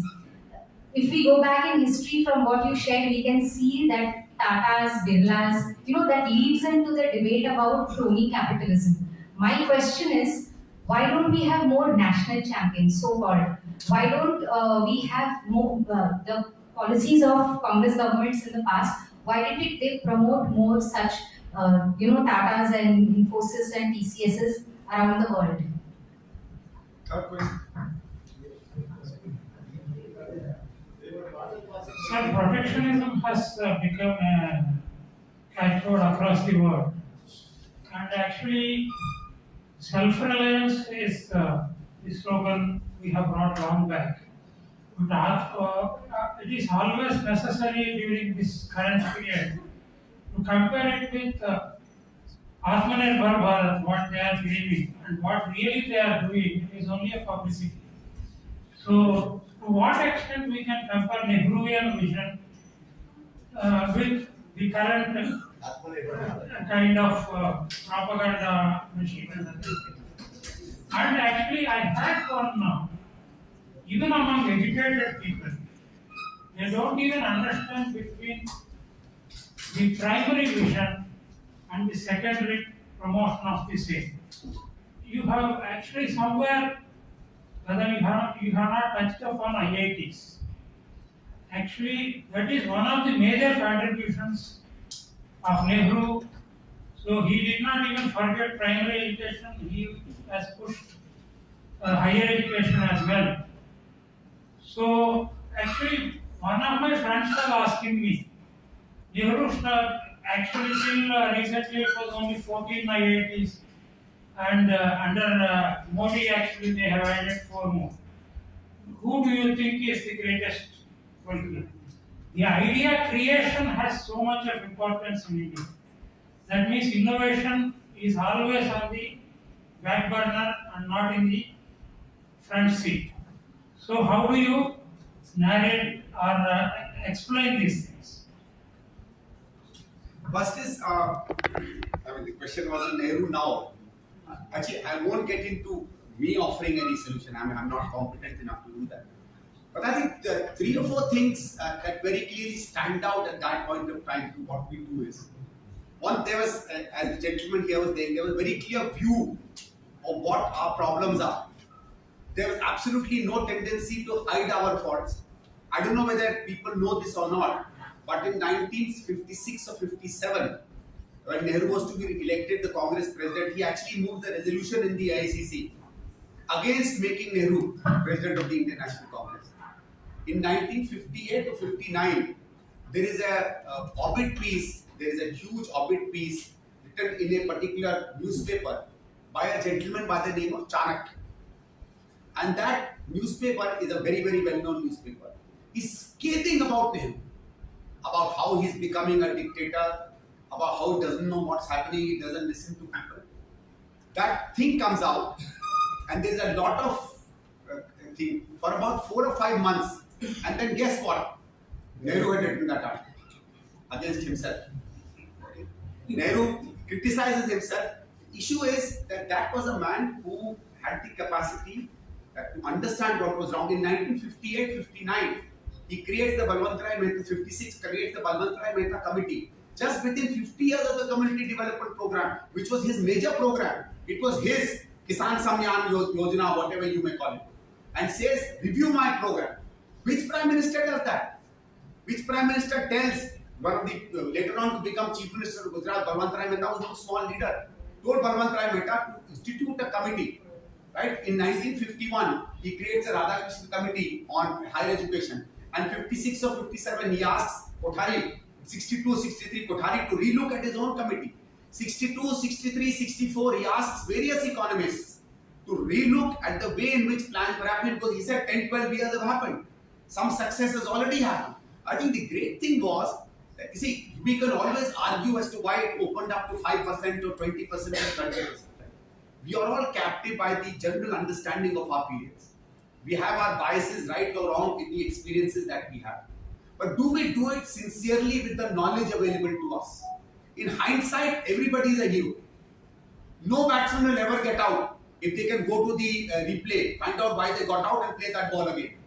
Okay, so it's stupid to say that if you had that, probably Sachin Tendulkar would still have been playing his first test match because he wouldn't have been out by now if you could read all the balls in which he got out.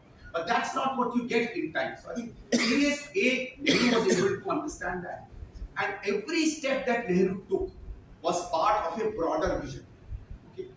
Many other, for example, let's say the current Prime Minister. He's done say 8 or 10 or 15 important things. Can these 8 or 10 or 15 important things be woven into a broad strategy of where India stands today, what our challenges are and where does it take us to? We don't know. In his case, he and his people had the guts to tell the country. Every 5-year plan was debated in Parliament. National Development Council. And the National Development Council, and before in Parliament. Does any scheme today get debated? See, in Indian construct of legislative affairs, schemes and plans don't have to be voted in parliament. Remember that. Okay. Yet, first plan, second plan, third plan, he brought to the parliament and discussed in parliament. I think that's some of the things that we need to learn from them. And the fact is, he always believed that they were greater minds than his when it comes to technical questions. So the kind of people he brings in, 1950, 48 or 49, when he brings in Homi Bhabha to run the Atomic Energy Center, he doesn't even look at that. When you are talking about IITs and IIMs, have actually got that here, but it becomes a very long presentation. Because it's not just his making of IITs and IIMs. Okay? He puts up a large number in 1958, in fact in 1938, Nehru had actually stated to the Indian Science Congress, it was science alone that could solve these problems of hunger and poverty, of insanitation and illiteracy, of superstition and deadening customs and tradition, of vast resources running to waste, of a rich country inhabited by starving people. So his look at technology, his understanding. And it's not whether you build 3 IITs or you build, we were what, 140 crore today. So what 4 IITs to 30 crores is probably 16 IITs to 140 crore. Then they want jobs for engineers at that point. But how does he build the IITs? In spite of the fact that he has a closed economy, he gets the United States to build one of the IITs. He gets France to build another IIT. He asks United Kingdom to build one IIT. And he asks the USSR to build another IIT. This is the kind of collaborations he had. Okay, he probably had the guts to reach out to these nations. Come build my personnel. Why does he bring in the IIMs? Even 7 and the IIMs. Why the IIMs? Because he realized that, see, all these were in preparation to opening up India. Please remember that. Very few people think of that. That once we have our engineers, once we have our, in 1947, we had only 18,000 doctors in India. We had only about 18 or 19 medical colleges in India, which raises in this time to 80 or 82. Look at this remarkable number. One number that worldwide is quoted as the single biggest idea of progress is life expectancy. ये कहा जाता है कि जीने की जो क्षमता है, भाई जिस देश में लोग ज्यादा जिएंगे, वहां समझ लो देश ज्यादा समृद्ध है। ये तो आप मानते हो। इसका मतलब है उनका स्वास्थ्य अच्छा है, बचपन में उनके माँ ने पालन पोषण अच्छा किया, उनके यहाँ लॉ एंड ऑर्डर ज्यादा नहीं है कि लोग जल्दी मरते नहीं है, मारपीट नहीं होती है, बच्चे एबल बॉडीड होते हैं, कुछ कमाते होंगे तभी तो लंबा जीते होंगे। और जो सबसे महंगा होता है हेल्थ, वो होती है बड़ी उम्र की। छोटी उम्र में डायरिया है, डिसेंट्री है, बुखार है, हमारे आप में 5 लाख का वो बड़ा स्टेंट डला हुआ है, 6 लाख निकल गए, अगर कैंसर हो गया तो मर नहीं है, फिर भी 20-20 हजार रुपए रोज दिन के अस्पताल के दे रहे हैं। So if life expectancy was just about 30-31 years in 1947. At a life expectancy of 31 years, आप समझो गरीब तो 22-24 में मर जा रहा होगा। When Nehruji dies, our life expectancy grows to become 45 years, okay, which is an increase from 32 to 45, 14 years. And in the entire industrial revolution in 150 years, the life expectancy of Europe only went up by 17 years. In their 150 years of industrial revolution, and it goes up by 14 years in just 10 years of our industrial revolution. So these were significant changes that happened. Then there was a question that I think I kind of covered all that. Yeah, this self-reliance thing, as you were saying, related to Atmanirbhar. I think differences are that look, today for us, self-reliance is no longer a necessary tool. In 47, it was an important strategy. Everything depended on outside. भाई जैसे आज क्या है, आज हम food में sufficient हैं, आज हम एजुकेशन में सफिशिएंट हैं, आज हम फार्मास्यूटिकल्स में सफिशिएंट हैं, आज हम स्टील में सफिशिएंट हैं, आज हम पेट्रोल अपना 60 से 70% बना रहे हैं, आज हम केमिकल्स में सफिशिएंट हैं, आज हमारे ट्रेड्स दुनिया के बहुत से देशों में, पहले तो 7 या 8 देश होते थे जिनसे आप ट्रेड कर सकते थे। आज पूरा लैटिन अमेरिका खुला हुआ है, पूरा अफ्रीका खुला हुआ है, पूरा साउथ ईस्ट एशिया खुला हुआ है, पूरा मिडिल ईस्ट खुला हुआ है। पहले ये देश खुले हुए नहीं थे। Shipping lens were owned by just a few countries. उनकी हेजेमनी थी, उनकी पावर थी, उनका कंट्रोल था।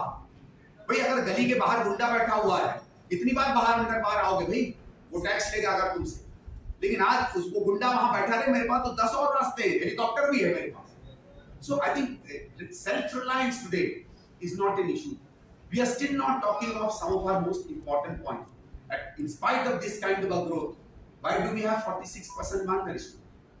In spite of this, we still have 21 to 22% poverty. In spite of this, we still have elements of certain areas in India which are infrastructure deficient. तो हमारा ये कि बड़े स्लोगन से असली जरूरतें छुप जाती, वो सिर्फ मेरा ही कहते हैं। मुझे लगता है स्लोगन का इशू नहीं, उनके समय में सेल्फ रिलायंस और आत्मनिर्भरता बिल्कुल दूसरे लेवल की थी, अब शायद उसकी उतनी आवश्यकता नहीं। आज बताइए इनसे कितने लोग हैं जो डरेंगे कि अगर कोई मल्टीनेशनल कॉर्पोरेशन आ जाए? कोई फर्क नहीं पड़ता। अब हमको कंप्यूटर से कोई डर नहीं, क्योंकि हम जानते हैं कि कंप्यूटर आने से नौकरियां नहीं चली जाएंगी, ठीक है। लेकिन 80s में जब कंप्यूटर आया, डर था, जेन्युइन डर था, बहुत से लोगों को डर था। अरे हम ही वो लोग हैं, I don't know how many of us, I am not talking of the millennial kids, you are millennial kid, but I remember in 2000 everybody was busy thinking कि यार कंप्यूटर्स will go haywire, क्योंकि वो क्या Y2K, मतलब पढ़े लिखे लोग भी पागल हो रहे थे कि Y2K हो जाएगा। So as I said, as circumstances change, I think some of those situations change. India made good money during Y2K. Last. Okay, last. So my question on competition. Okay, sorry. That's the question. Yeah. Ali, just repeat your question. One more. Privatization versus competition. Why don't we have more national Okay. champions? देखो, 50s and 60s was a different period.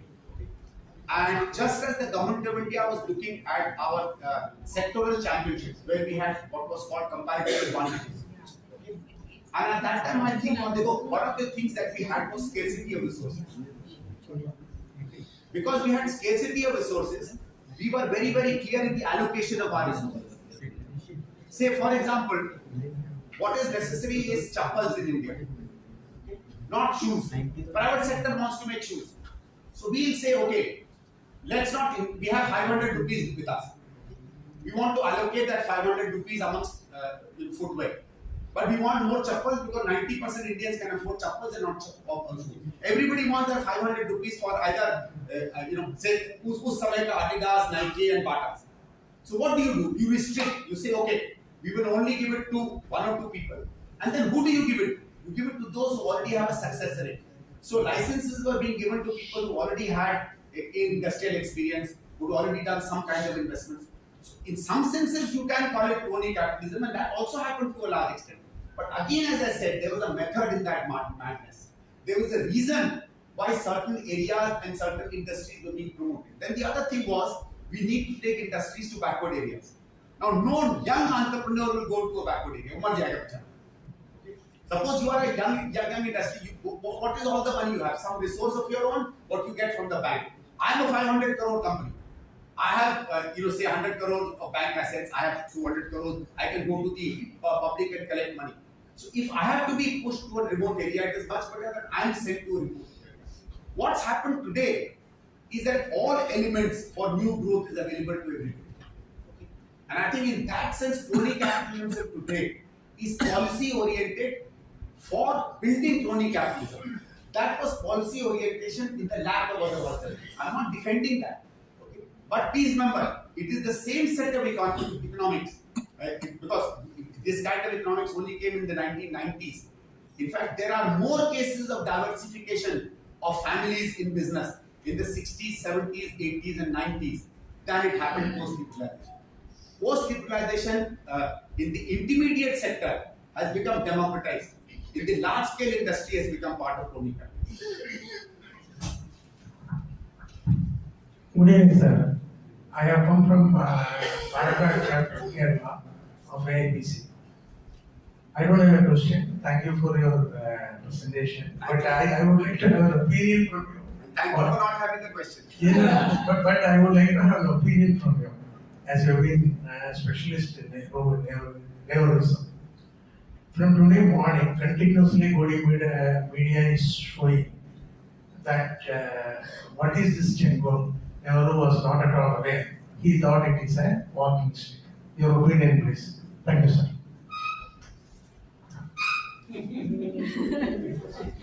Walking stick.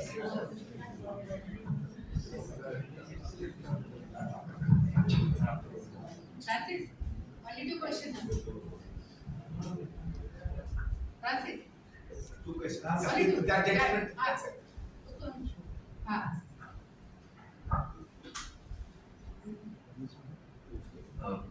Good evening.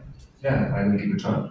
I just want to understand from you that I've seen your tenure in the Delhi East constituency where you've actually taken development to another level. In what ways do you invoke Nehru's style of governance in your style of governance when you were a member of parliament, in whatever duties you discharged?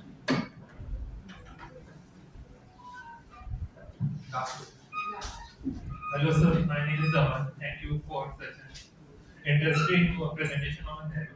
I'm one of the millennial kids who keep on reading about Nehru through WhatsApp and all those TV debates. Now, when I started reading books and started to talk, my what I used to believe in Nehru now started to change. Earlier, all those images and all of that used to be there. Now I could read and see answers.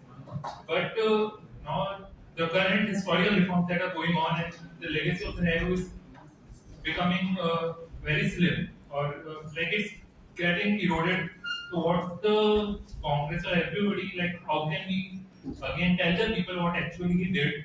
This is like a lot of things rather than just like he was just any other normally. Okay.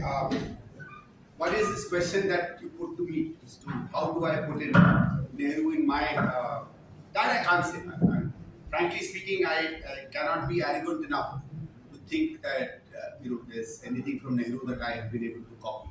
I think the lessons I take from him is that if you don't have a pro-poor orientation in your work, especially as an elected representative, you don't have much of a chance to be there. Because see, pro-poor orientation doesn't mean welfare. I think that's how our governments have distorted. Right? It means that in your policy choices, in your investment choices, you ensure that the backward regions and the poorest get a first call on these resources. So, say for example, I mean, if I have a solid waste management collecting, because I was from an urban area, vehicle that I can command. Okay, why doesn't it start early morning in the slum areas rather than the colonies? Because what happens is there's only 2 hours under which it works. Okay, the government has a bias. You go to organized colonies, you can collect pura that much easily. But question is that can even be done after 8:30, 9, 9:30, 10. Because one of the principal things is that people in slums will move off to work 8:30, 9, 9:30. So the person who will collect and give you the garbage will not be available after 9, 9:30. In an organized colony, either the bhai will be there, or the lady of the house will be there, or the gentleman of the house will be there, or there will be a darbar niche. So it's simple things like that as to how you make your policy choices. Right? You have money to invest in, as I said. You have 500 rupees to invest in. Do I let people make shoes, or do I ensure there are some incentives in which chappals are made first? Now, in earlier periods, I could do that by allocation of resources. I would not give a license to making of shoes, or if I do, I will tell Bata, you can only make 2,000 pairs of shoes, because that means you only need a 300 rupee company. 200 rupees I am giving to a chappal manufacturer, because out of 200 rupee investment, they can make 1,000 chappals a year. So I am biased towards it. But how do I do that today? I can't do that. So what do I do as I incentivize? I say, okay, anybody who invests in chappals gets a 20% capital subsidy. Okay. For the next 20 years, their factory gets 12% discount on power and energy. Okay. Because you have to transport rubber. Say chappals use rubber. I don't know what your chappals use. My Hawaiian chappals used to use rubber. As to come from gentlemen's Kerala, we will give you freight subsidies. To shoes, we said, you do what you want, no problem. But in that, if you are making 6,000 rupee shoes, in which there is a photo of Michael Jordan or whatever thumping, I will not give you a subsidy. If you are making simple shoes, say for general people to play football, you will get a 6% subsidy or a tax cut. I'm saying anybody can do this easily, provided you have an understanding of the poor and you have an understanding of the dynamics of their livelihoods. Just knowing that there are poor means nothing. It's like just knowing that a person is ill means nothing. The doctor has to have the capacity to understand what is the diagnosis and what is the treatment of that diagnosis. Okay. The second question is, there was,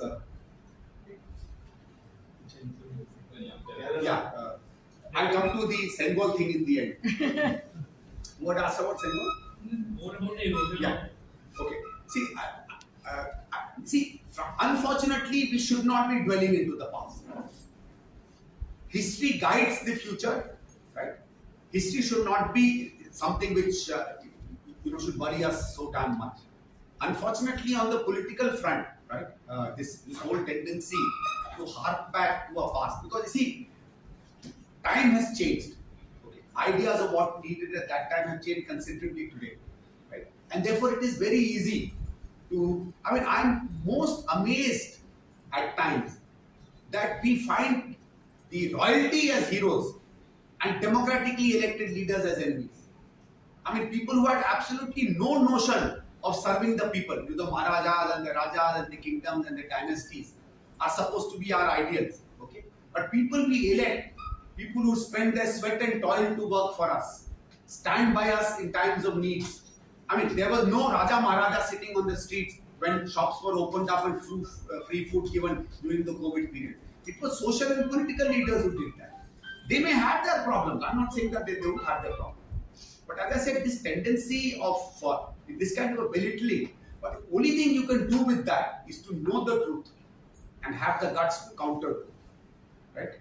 You see, what is the great thing about lies? Lies has no limit. Sonu's sitting here, she's my sister-in-law. I almost shiver in front of her. So the reality is that I'm scared of her. Okay? But anybody can come and say, "Arey yaar, तुमको पता नहीं है, सोनू के सामने आंखें बटा रहे, आंखें चल रही, ठीक है? बगल में उनके हस्बैंड बैठे थे, उनका चेहरा देखो गिर गया."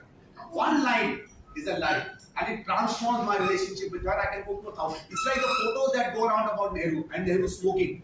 I mean, Nehru smoked. Every damn person smoked. Subhash Babu smoked. I mean, there is a lovely tale that Nehru goes to, in 1954 or 55. What's his name? Sharat Chandra Bose, that is nephew of Nehru, who had helped him, of Subhash Bose, who had helped him escape to Afghanistan. On that famous night when he ran away from his house arrest in Calcutta, comes to meet Pandit Jawaharlal Nehru. And Nehru wants a cigarette. So he says Nehru was kind of becoming very fidgety. So I asked him, what? So he said, Subhash is not here, otherwise he would have offered me a cigarette. So this fellow says, okay, then Nehru says, "Do you have a cigarette?" He said, "No, I only smoke occasionally." So Nehru said, "Okay, is this occasional?" So give me that cigarette. He smoked, there is a photograph of him, a girl hugging him from the back. That is his niece. Right? And what is wrong in any lady, in fact, hugging you? I really don't understand.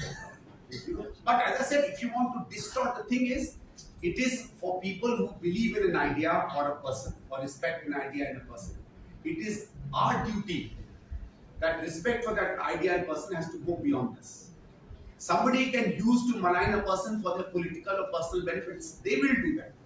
Don't blame them, but blame them for the fact, what is this? Nothing. The data, there's so much more data. Frankly speaking, I would spend a whole day telling you that, but that's not the purpose of the race to give you. This data is available to everybody. Somebody said expert on Nehru. I'm no expert on Nehru. I'm a modern Indian historian. I teach. I don't teach Nehru. I pick up parts of it because I've read parts of modern Indian history. So I think the whole thing is to counter lies where they are and to first know what the truth is. And your story about the Sengol, I don't know what to do with that. And I said, see, it's very, very clear. Frankly speaking, for me, the handing over of a symbol like a scepter, I think is undemocratic. It's like saying that, why wasn't a crown passed on to Nehru when he became Prime Minister? I think we become a democracy. Okay? And handing over of powers happens at 12 o'clock on the 14th or 15th of night. From about 9:30, 10, some scepter may have been given to Prime Minister Nehru, I don't know. Okay? And some people may have had an emotion to do some religious ceremony and hand that scepter over to him. And it may have happened in the Chola dynasty. But the Chola dynasty is not the Republic of India. Let's be very, very clear. The Republic of India is not the Mughal Sultanate. The Republic of India is not the Chalukya dynasty. The Republic of India is not the Maratha dynasty. The Republic of India is the Republic of India. It's a secular, socialist, democratic republic. It's a different country. It's not the same. The symbols of royalty don't apply to us. Our sovereign is not the queen. Our sovereign is the people of India. So, I mean, if you want to look at symbols and distort it to a fact, and people want to accept it, I don't have a problem if people love the symbols of royalty more than the symbols of democracy. Thank you very much.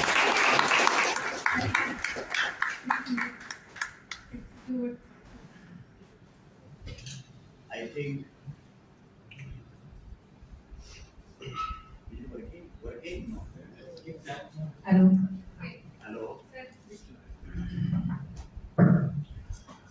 Being my very close friend, I compliment Sandeep because we meet in Delhi very frequently and hold exactly identical opinions in many political, social, national issues.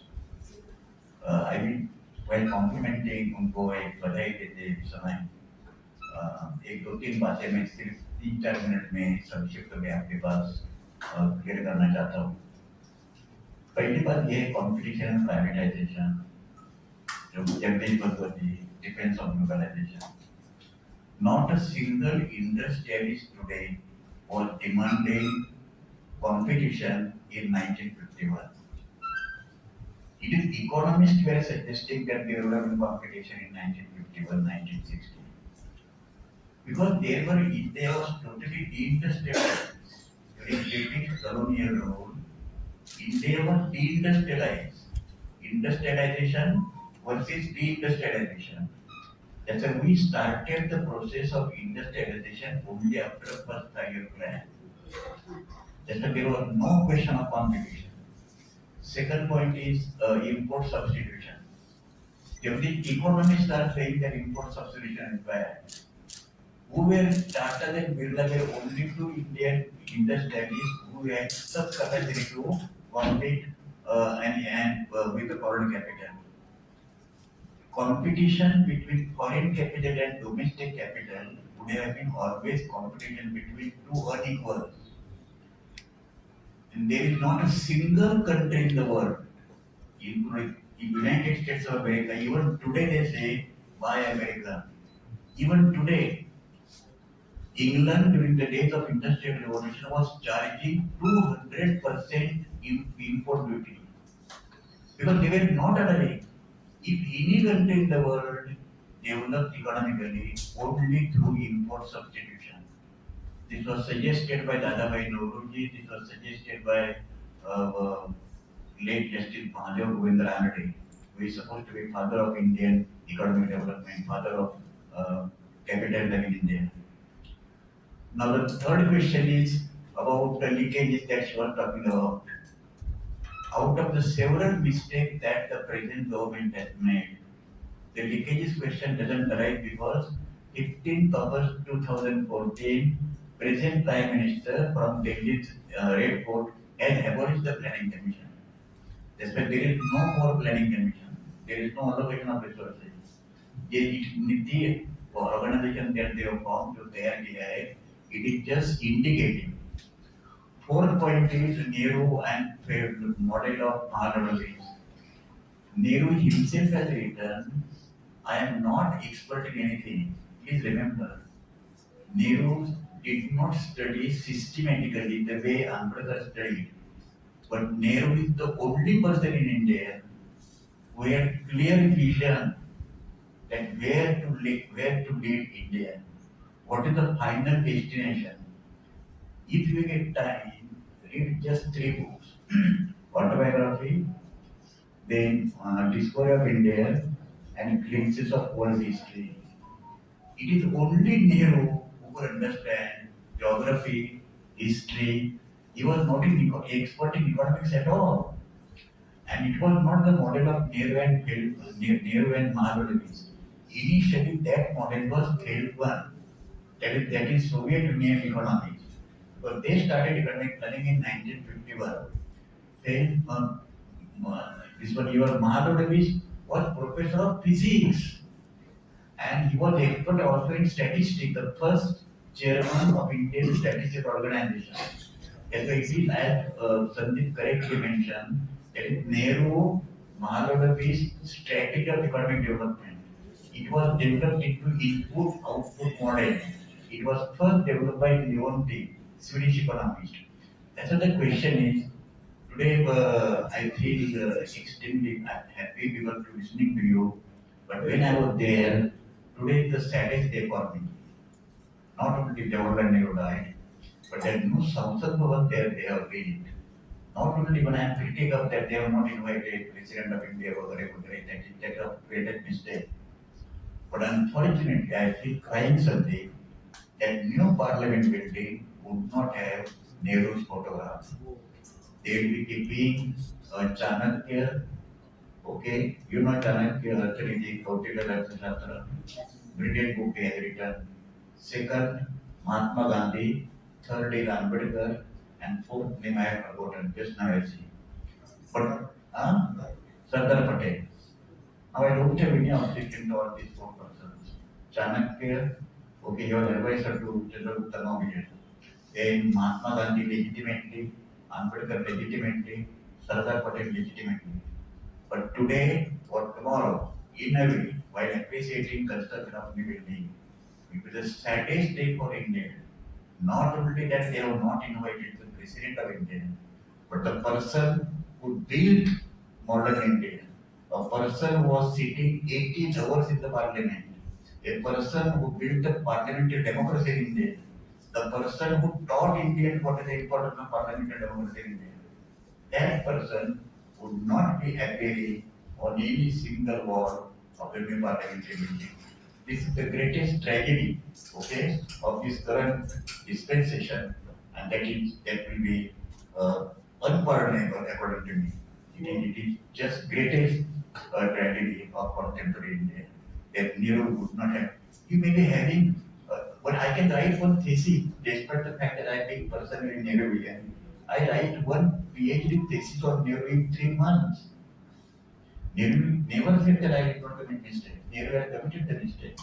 But despite these mistakes, if single person who built up modern India, single modern India, in every possible way, science, technology, agriculture, industry, relations, culture, language, geography, diversity, secularism, everything, it contains Nehru stands for modern India. Modern India means Jawaharlal Nehru, and he will be missing in the parliament.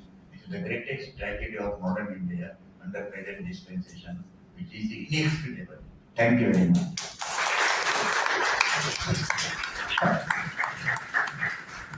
Vote of thanks. After that national anthem, उसके बाद photo session और उसके बाद challenge. Thank you, Sandeep Dikshit ji and Dr. Balchandra Mongekar ji for your rich knowledge and your generosity with your time to share rich knowledge with us.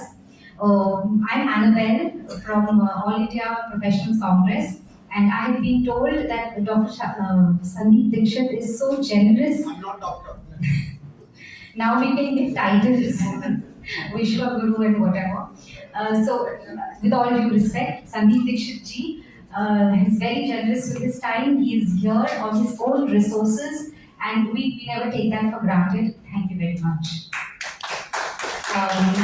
Allow me, bear with me as I thank a few people, because this event has been co-created with the efforts of many of us, All India Professionals Congress, starting with Francis for putting this event together, Matthew Anthony, our president, secretaries Sandeep and Yasin for the refreshments, president of Mumbai West, AITC Jaykumar, Sanjay Mishra ji, vice president Mumbai West, Rudresh for the projector, Jayesh for the flowers, Sapna Jha, our secretary, and Sudhir for the welcome, warm welcome. And not to forget our dignitaries Bhai Jagtap and Executive Vice President Charan Singh Sapra for offering us this hall.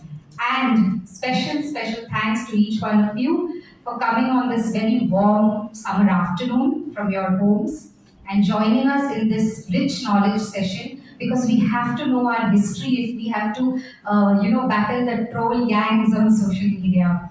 So thank you for each one of you. And one last request. we are all citizens of this of sovereign, socialist, secular, democratic India, Republic of India, and that's why we have come here. Requesting you all to take one step further and join All India Professionals Congress. You just have to scan this QR code. There is a 1,000 rupees lifetime membership fee, and that makes you part of our network for all our events. But we are doing a lot of other advocacy work, so we are AIPC fellows are here to engage with you. And one small gift for you, Sandeep Dixit ji.